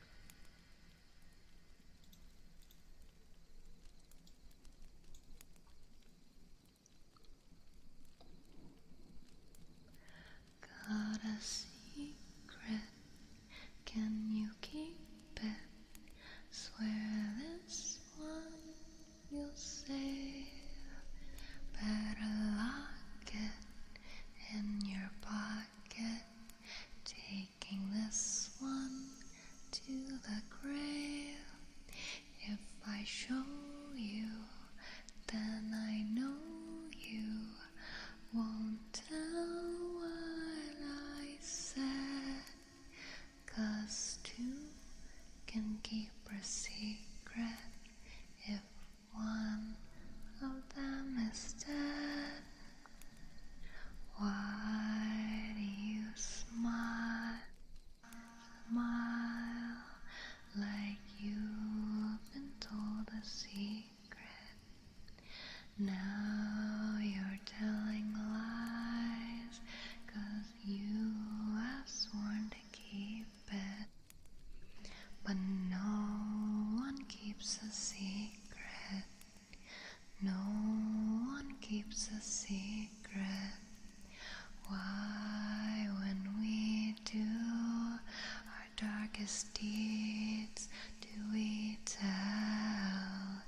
They burn in our brains, become a living hell. Everybody tells. Everybody tells. Got a secret, can you keep it? Swear this one you'll save. Better lock it in your pocket. Taking this one to the grave. If I show you, then I know you won't tell what I said.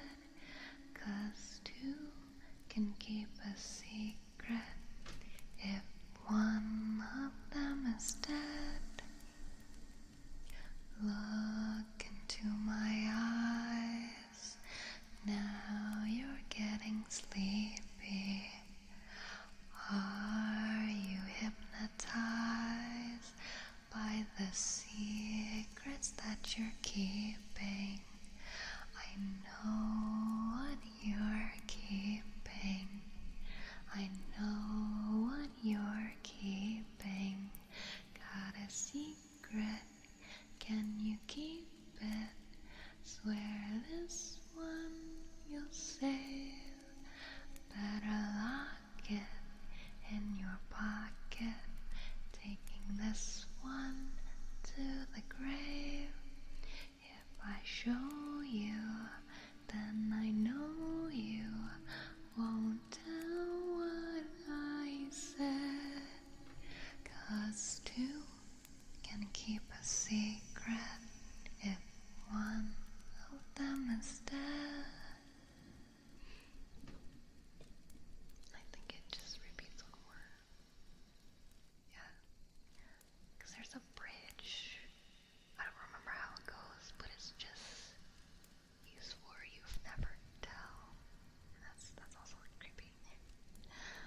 tree.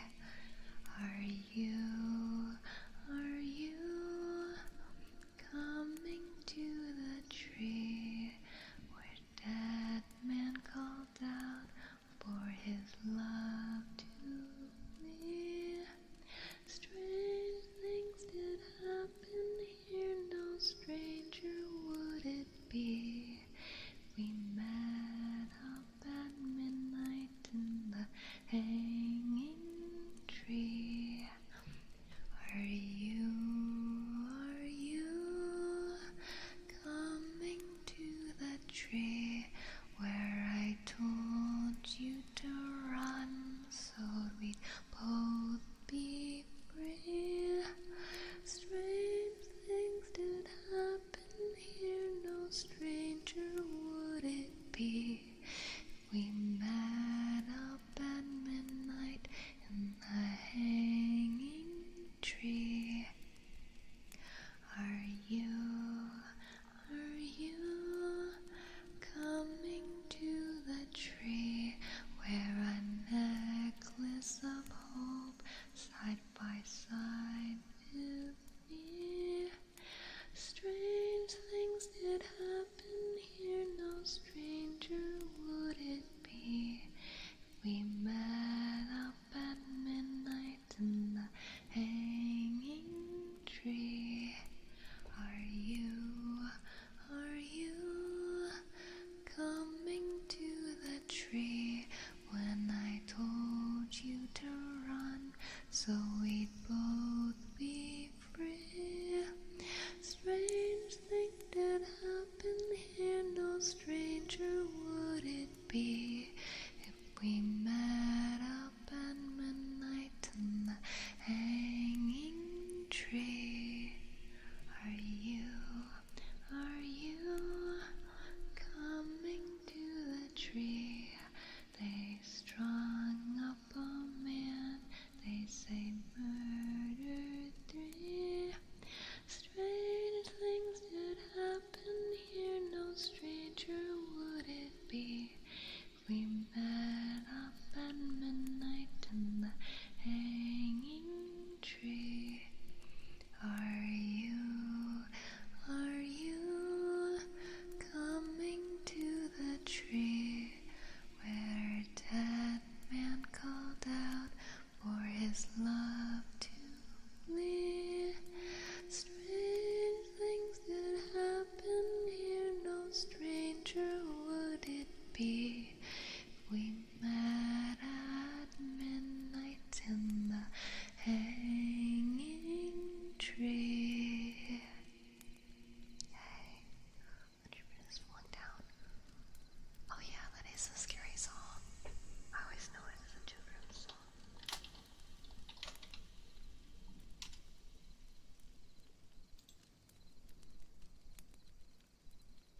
Yeah, I kind of forgot about that.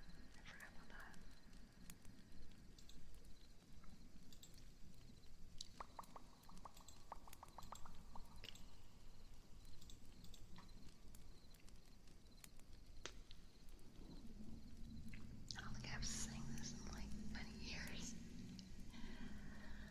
London Bridge is falling down, falling down, falling down. London Bridge is falling down. Oh, hey, with a raid, bump on meow. Thank you. Singing is phenomenal. Thank you. Let me give you a shout out. I hope you had a lovely stream. Happy Halloween. I'm afraid I do not speak Russian. I'm sorry.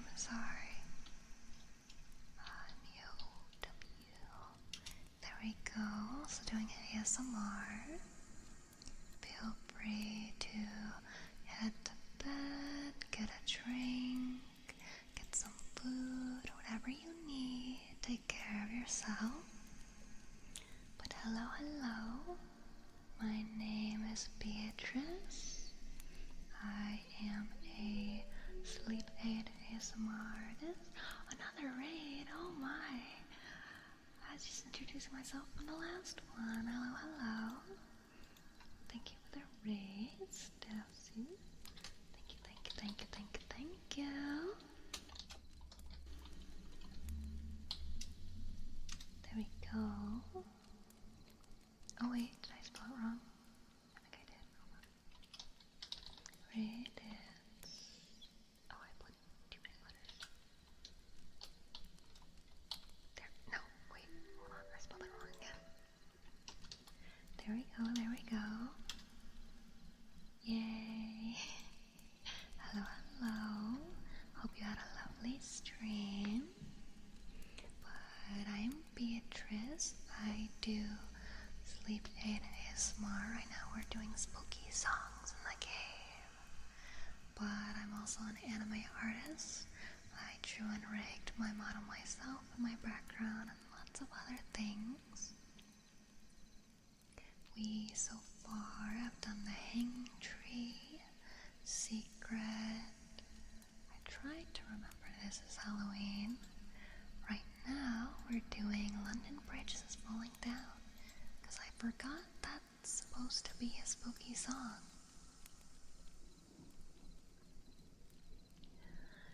London Bridge is broken down, broken down, broken down. London Bridge is broken down, my fair lady. Build it up with wood and clay, wood and clay, wood and clay. Build it up with wood and clay, my fair lady. Wood and clay will wash away, wash away, wash away. Wood and clay will wash away, my fair lady. Build it up with bricks and mortar, bricks and mortar, bricks and mortar. Build it up with bricks and mortar, my fair lady. Bricks and mortar will not stay, will not stay, will not stay. Bricks and mortar will not stay, my fair lady. Build it up with iron and steel, iron and steel, iron and steel. Build it up with iron and steel, my fair lady. Iron and steel will bend and bow, bend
on the pipe to smoke all night, my fair lady.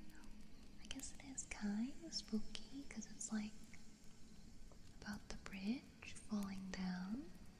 And thank you for the follow, Jose. Thank you, thank you, thank you, thank you, thank you.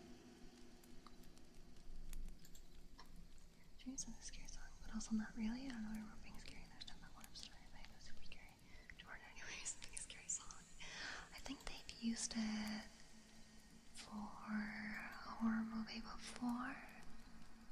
I don't remember what though.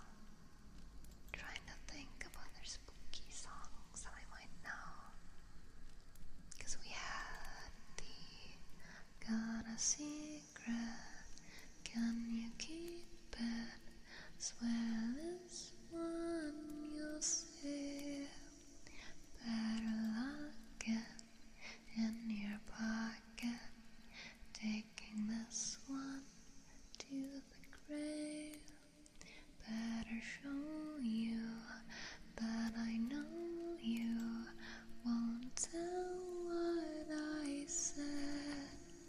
'Cause two can keep a secret when one of them is dead. We did that one. We did the hanging tree. I feel like there's not a ton of spooky songs.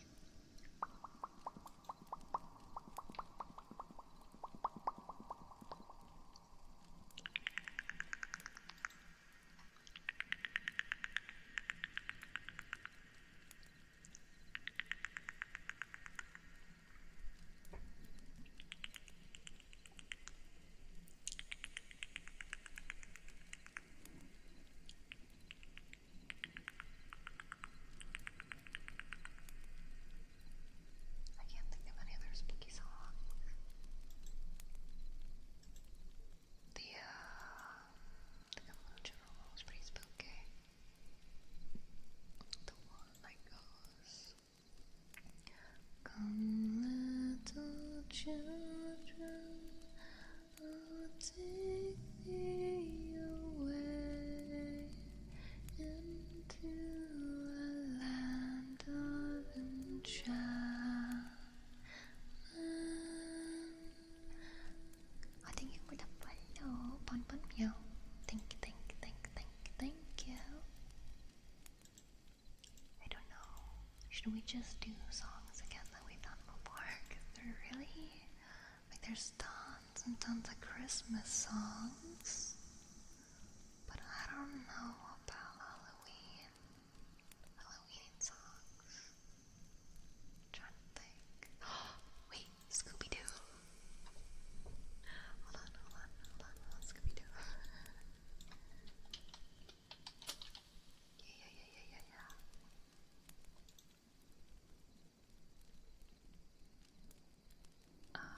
Which one do I know? No, I think it's... Yeah, this one, I think. I know this one. It's so good. Thank you, Nightshade. Thank you.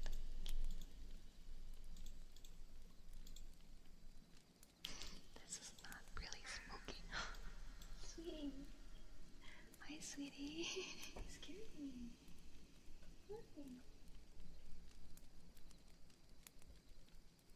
We're about to sing Scooby-Doo, sweetie.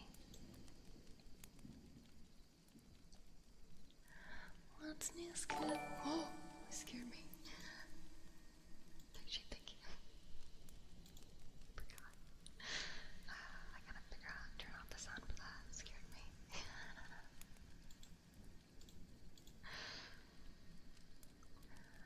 What's new, Scooby-Doo?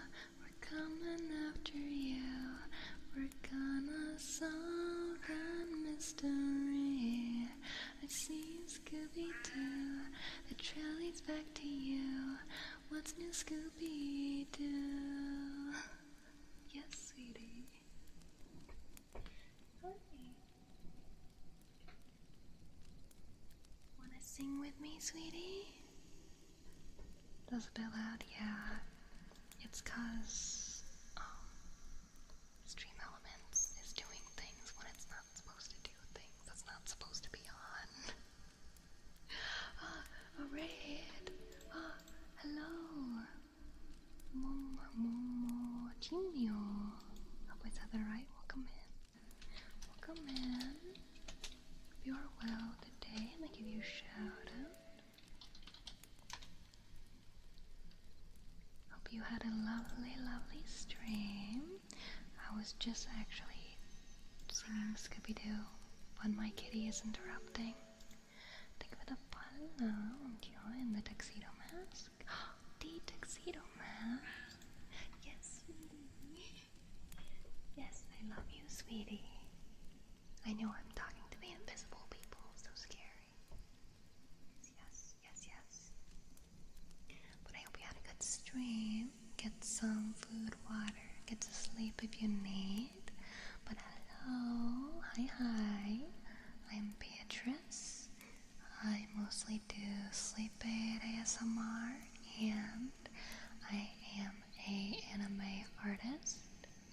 I rigged my model myself, and my background and the merch there in the corner, and lots of other things. Someone gets my name.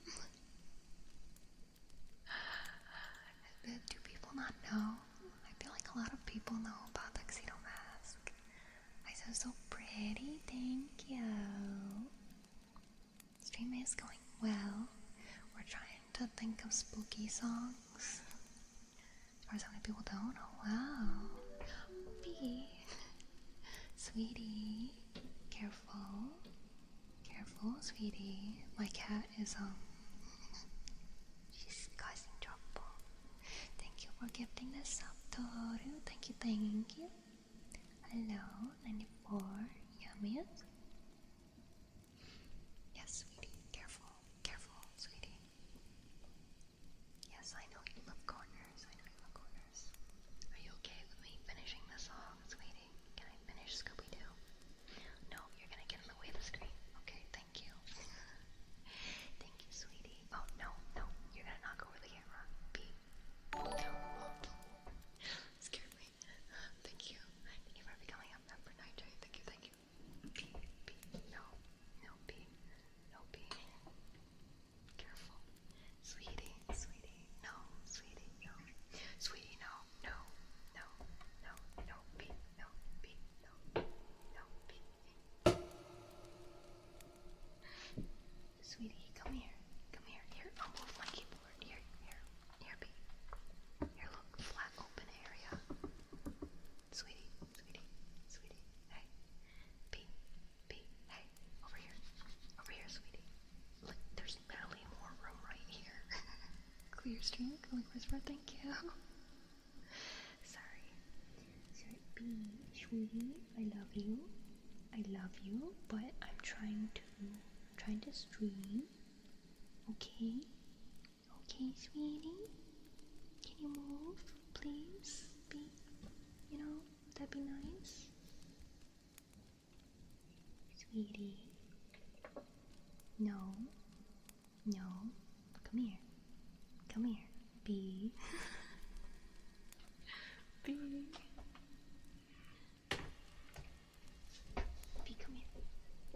come here. Over this way, B. Okay, no, come here. I love you.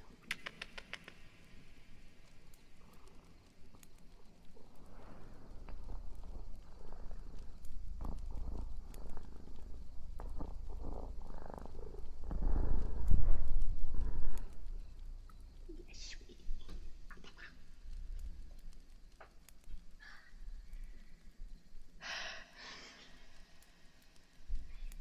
Can I sing Scooby-Doo now, B?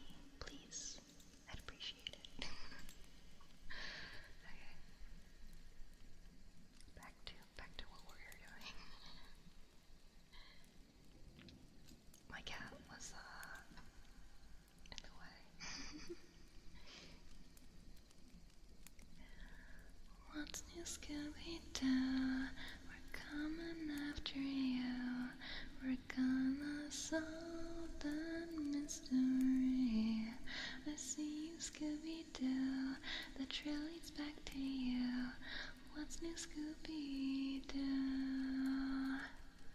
What's new, Scooby-Doo? We're gonna follow you. We're going to solve that mystery.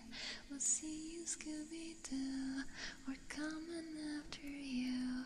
What's new, Scooby-Doo?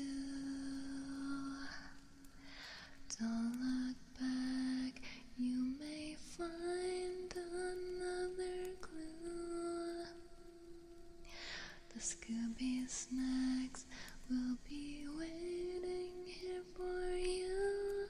What's new, Scooby-Doo? We're coming after you. We're gonna solve that mystery. I see you, Scooby-Doo. The trail leads back to you. What's new, Scooby-Doo? Na na na na na. Na na na na na. Na na na na na na na. Na na na na na. Na na na na na. What's new, Scooby-Doo? Take the follow. Oh, is she right? Thank you, thank you, thank you, thank you, thank you. Okay, that's the last spooky song that I can think of. Last kind of spooky song. So, I think we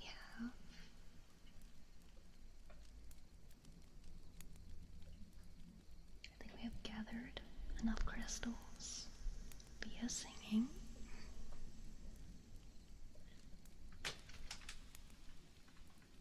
I'm gonna put things back. Okay.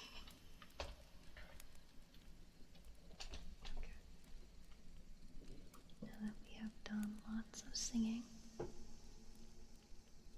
to satisfy the crystals, they're gonna be really easy to collect now.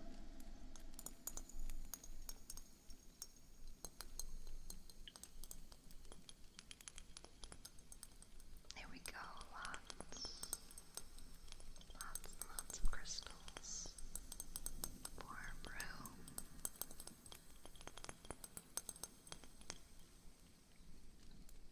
Let's see.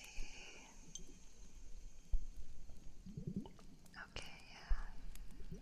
It's bubbling very well now.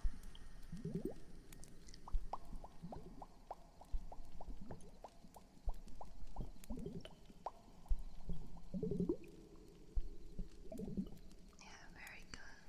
Very, very good. Let's see.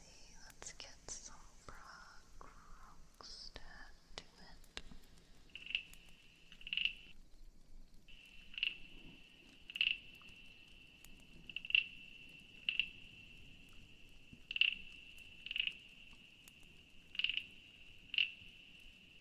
Good, good. And now, a little bit of berry dust and some everlasting snow.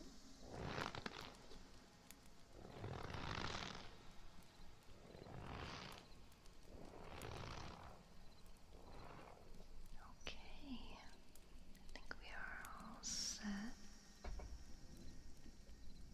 All set. Let's see.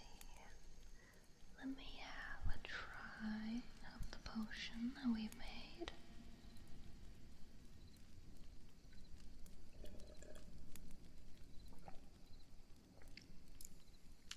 That's not quite right.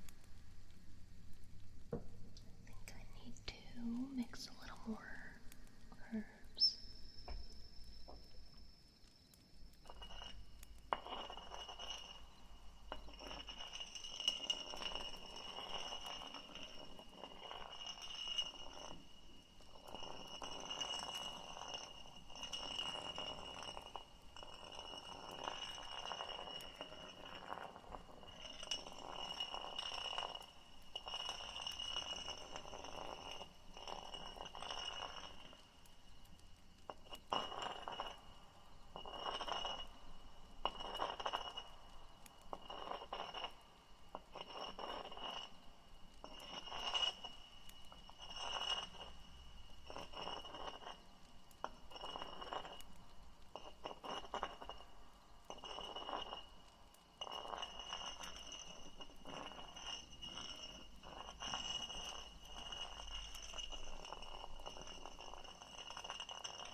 in particular I'm haunting. Ooh.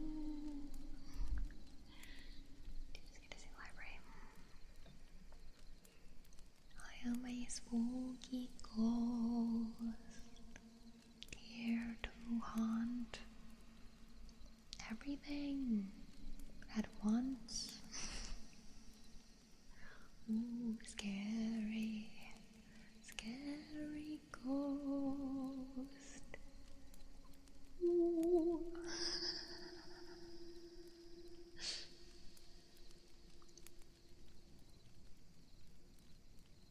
Scary, spooky, scary. Wow. Spooky ghost. Wow. Boo. Boo. Boo.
crispy.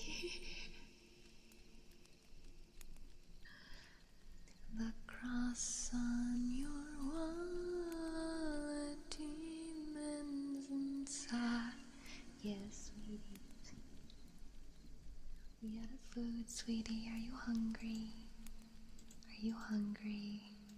Hold on.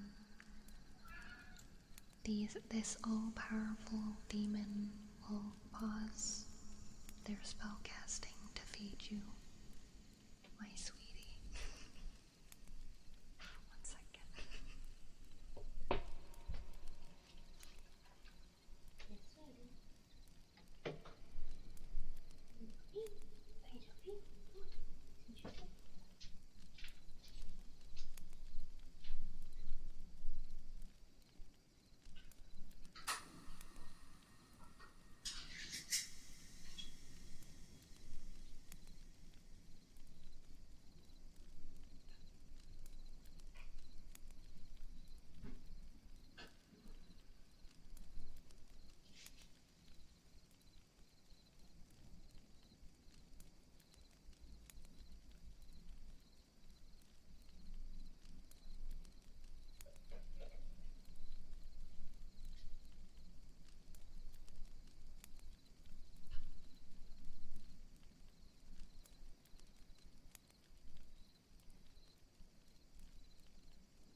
Okay, she has food.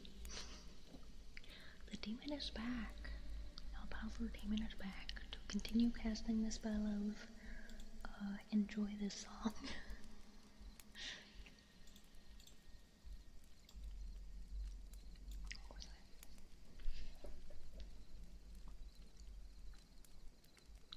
The cross on your wallet, demons inside. Come rise, my sword, to heaven. The night to befall the pulse of the tide. The bell did strike the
we strike by force of 7.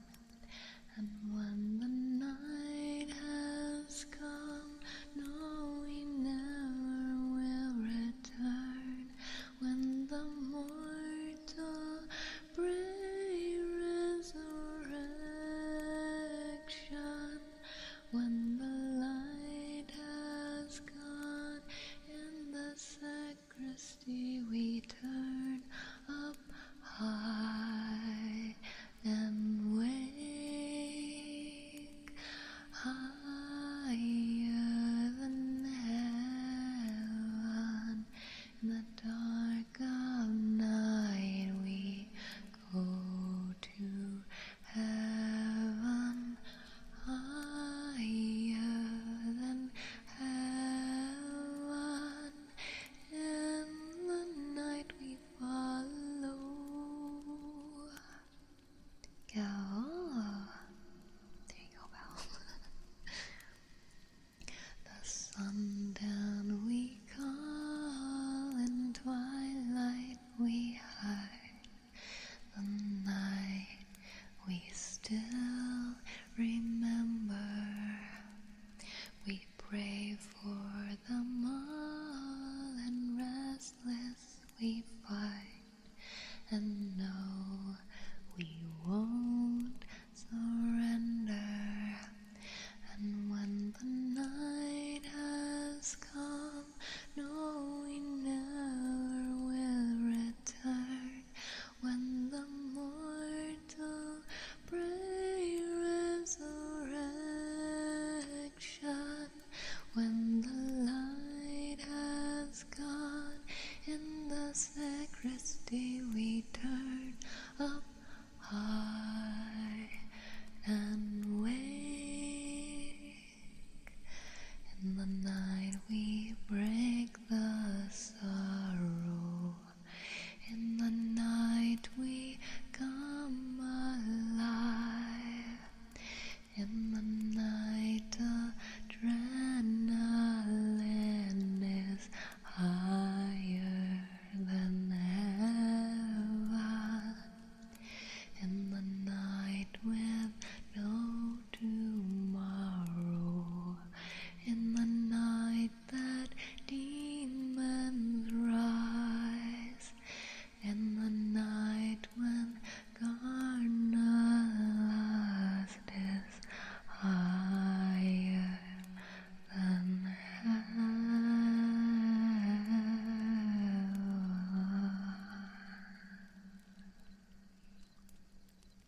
Hello, hello, hello. And thank you for taking this sippy and do a stretch.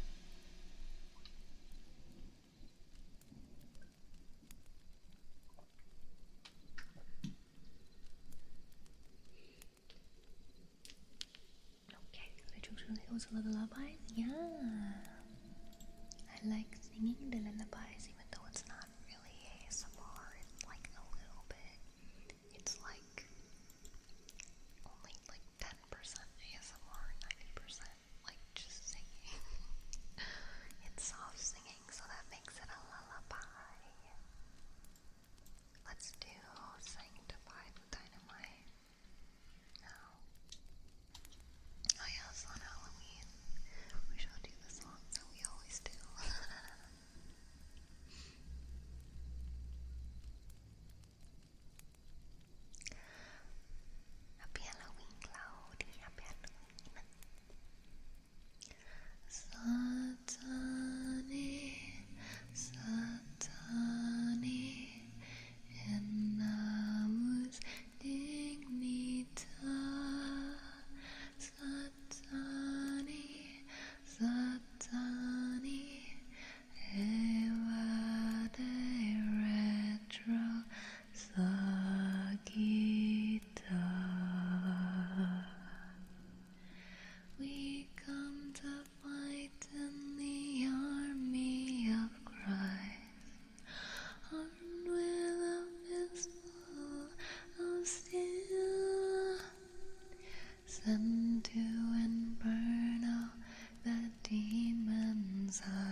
I see you. Hi. Yeah? Yeah? What is this? Finish your food? You hungry? Do you want to play now? You played earlier. We'll play when I'm done, okay? I love you. I love you. Hi Gabriel, welcome and help you with today.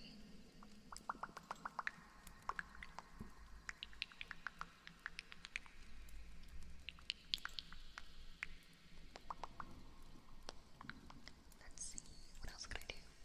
I do incense and iron. These are spooky because they look like werewolves on the covers. They have werewolves on their album covers, so it's a spooky song. Spooky song.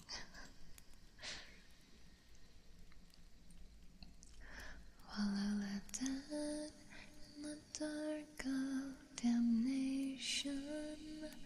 Pious and mad and a demon at heart. Sworn to the night, an evangelist nation born. Under the sign of the dark, gather the wild from the horde of the brave men. Brothers, the light for the storm of this curse. Banners up high as we rise like a legion's worn. All for the light we burst, come at the head, and the night calls for heroes, ready for fire command. Revel in red, come and wake up to bring no remorse. Stand up as force, rise for the dead, bring us ahead, incense and higher, fight all of the night, banners up high to the top of the land. Rise into the red, all you can get, incense and higher. Stand, follow the fight, doing the right as we come to defend. Follow the damned in the art of salvation, fallen and banned in the angels' diverse. Servants in life, and elated in Eden curse. Slaves in the light from beyond, bury the night in imperial hunger. Do or die in this fortress of fear. Cannot deny all the wonders our sacred births. Under the weight of this world, remedy sent in the sky falls and treason, torn by the liar's intent. Devil in hand, come and break out and raise up the sword. Stand up as horde, rise over the dead, bring us ahead, incense and iron, fight all of the night, banners up high to the top of the land. Right into the red, all you can get, incense and iron, stand, follow the fight, doing the right as we come to defend. When we all stand together, when we will last forever. Thank you for the follow. Thank you, thank you, thank you, thank you. Sorry if I said that wrong.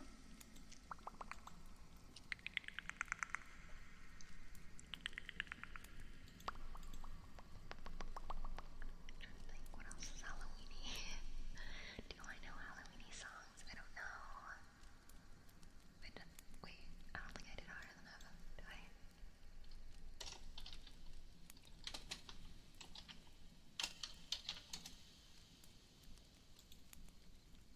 Or did I? I don't remember.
censures down your spine. Shrieking skulls will shock your soul, seal your doom tonight. Spooky, scary skeletons speak with such a screech. You'll shake and shudder in surprise when you hear these zombies shriek. We're so sorry, skeleton, you're so misunderstood. You only want to socialize, but I don't think we should. 'Cause spooky, scary skeletons and shouts, darling, shrilly screams. They'll sneak from their sarcophagus and just won't leave you be. Spirits supernatural are shy, so what's the fuss? But bags of bones seem so unsafe, it's semi-serious. Spooky, scary skeletons are silly all the same. They smile and travel slowly by and drive you so insane. Sticks and stones will break your bones, they'll settle, let you snooze. Spooky, scary skeletons will make you with a boo. Look, our love is great. Perfect song to sing. Can't believe I think about it. I know, right? Oh yeah, there's also the Addams Family. I only know that old way song. They're creepy and they're kooky, mysterious and spooky. They're all together ooky. The Addams Family. The house is a museum. When people come to see 'em, they really are a scream. The Addams Family. Ba-da-dum. Neat. Ba-da-ba-dum. Sweet. Ba-da-ba-dum. Petite. Ba-da-dum. Ba-da-dum. Ba-da-dum. So put a witch's shawl on, a broomstick you can crawl on. We're gonna play a call on the Addams Family. They're creepy and they're kooky, mysterious and spooky. They're all together ooky, the Addams Family. Ba-ba-dum. Strange. Ba-dum. Deranged. Ba-dum. Ba-dum. Ba-dum. Ba-dum. Ba-dum. The Addams Family. Yeah, I knew that one. Oh yeah, Monster Mash. Monster Mash. Gotta go like back in time to find Halloween songs.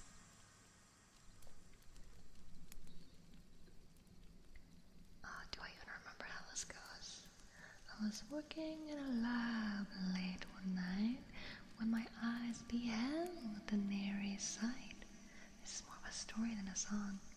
For my monster from his lab began to rise, and suddenly, to my surprise, he did the mash. He did the monster mash. He did the mash. It was a graveyard smash. He did the mash. It caught on in a flash. He did the mash. He did the monster mash. Ah, ooh, wah, wah, wah, wah, wah, wah. From my laboratory in the castle east to the master bedroom where the vampires feast, the ghouls all came from their humble abodes to get a jolt from my electrodes. They did the mash.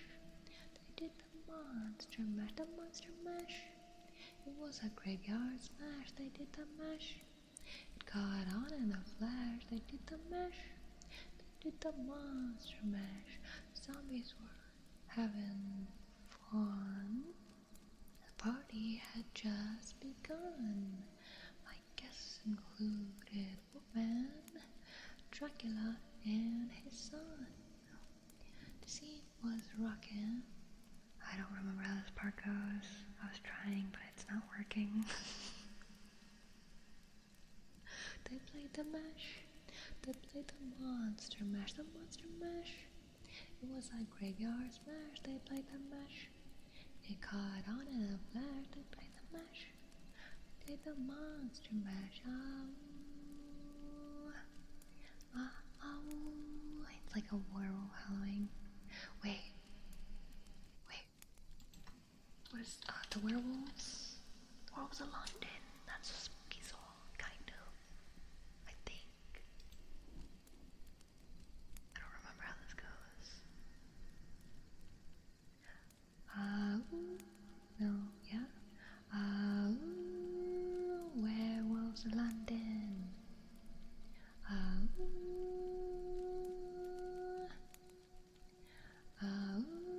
Werewolves in London. I don't know what that means.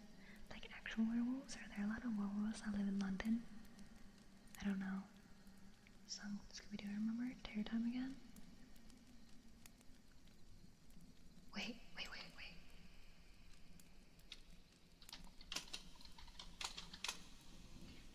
Is that what I'm thinking of?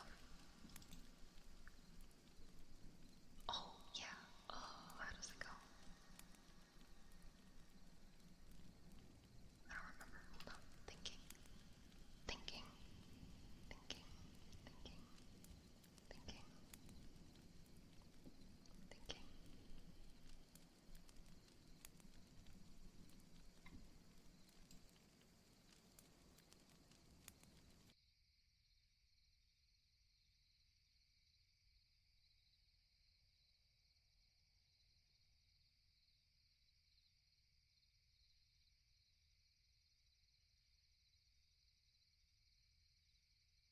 No, I don't know that one. I was thinking of something else though. Hold on. I'm looking for. Oh yeah, I think it's the extra one. Do I know that one?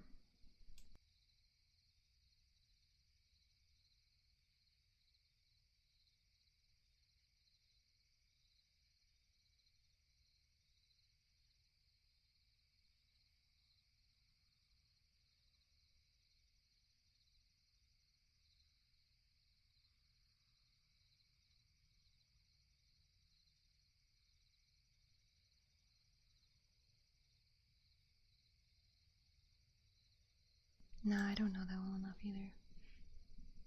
It's been too long. Wait. Here we go. Here we go. Been too long. Been too long. See, we have to be 9 hours.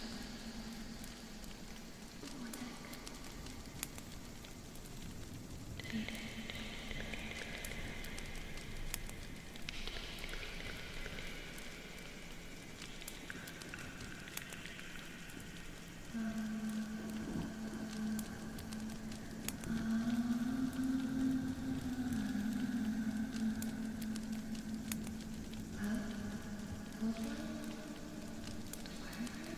Oh yeah.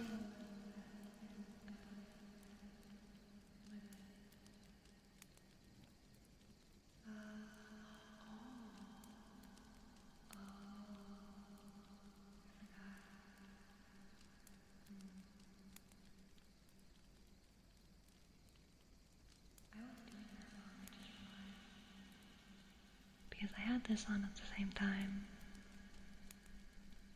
And I'm not supposed to do that when I'm doing the cave.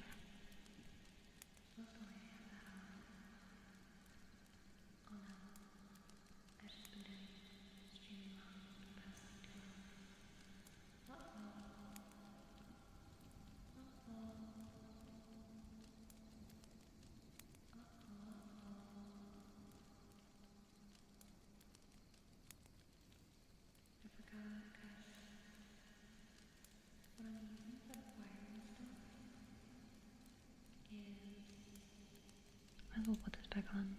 We'll go back to the library now. Since I have only now come to realize how wrong all that was. Beep. And nope, wrong one. This one. Go to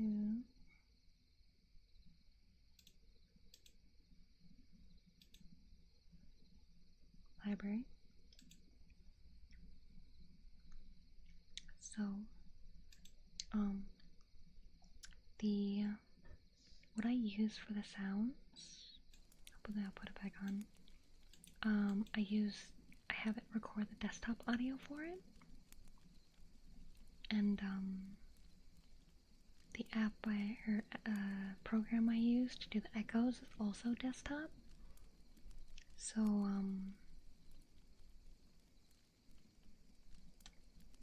yeah, they're using the same like audio thing, so I can't control them separately. I've been doing it wrong all this time. Sad. I am sad. I'm glad you still liked it, even though I had it like that. When.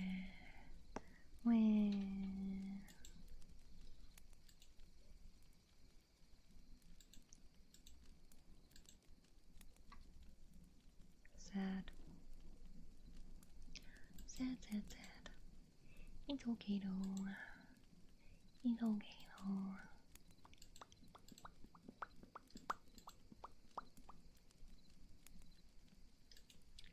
I did wind up starting late because I was working on things too.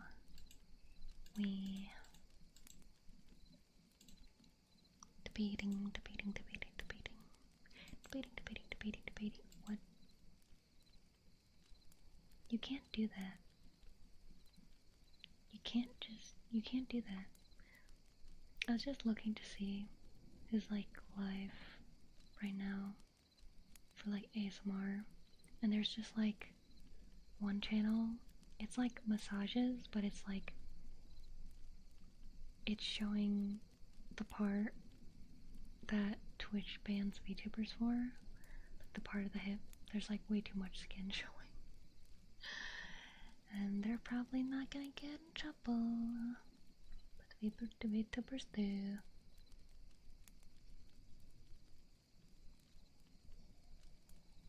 Man, I'm sad now that wasn't going as planned. Someone's just squishing a bag of Takis for ASMR, that's funny.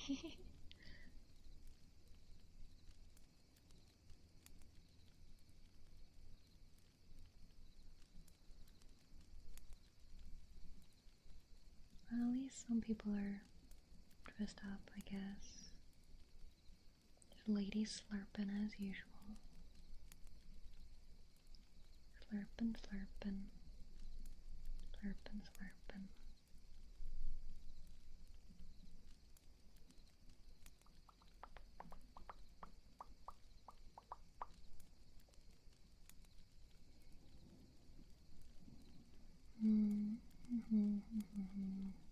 Let's check out following, doing things.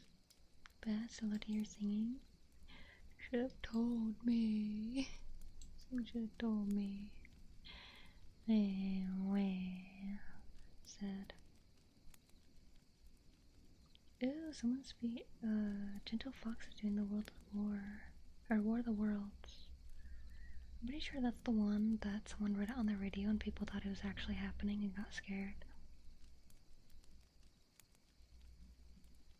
So like now if they play it on the radio every like 10 minutes or something, they gotta say, this is a story, this is not actually happening.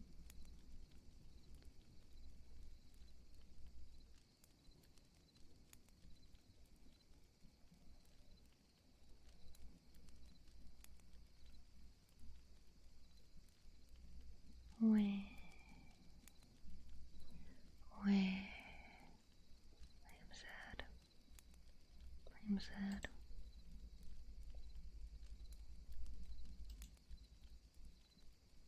Sluro? What the heck is Sluro?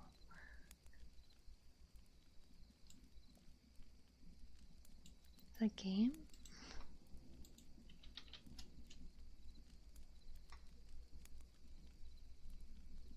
Or did you mean slurp?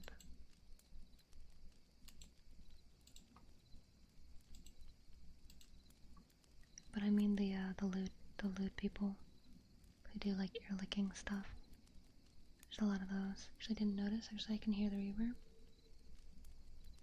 Oh, interesting. If anything, I thought my hearing was off.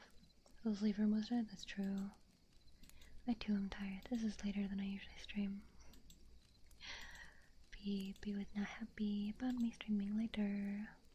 So wondering if I should read even though I didn't hit the 4 hours. Pretty close to it though. Let's see.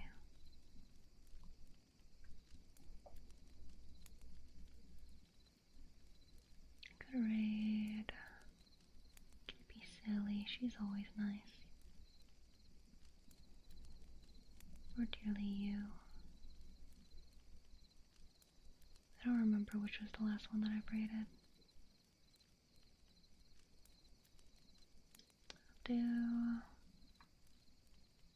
Dearly you's dressed up. I can't tell if Kitty is or not. Oh, alright, Dearly you. Thank you guys for joining me. That'd be me. I do like the occasional looking surprise more. Funny thing, the lip part's just tingly for me.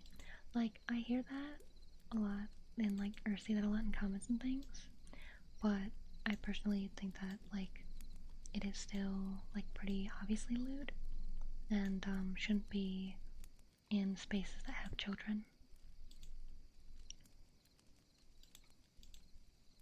I'm very much against you're a looking person. I'm pretty sure, oh yeah, you're on YouTube, so I can't see. On Twitch, I actually have, like, a tag that, says no we're liking.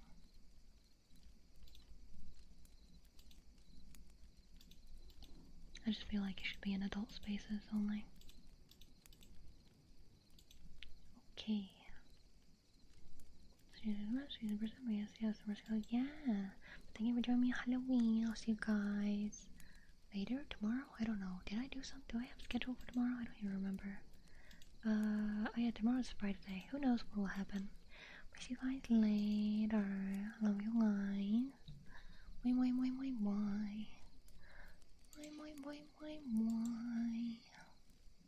And what will happen?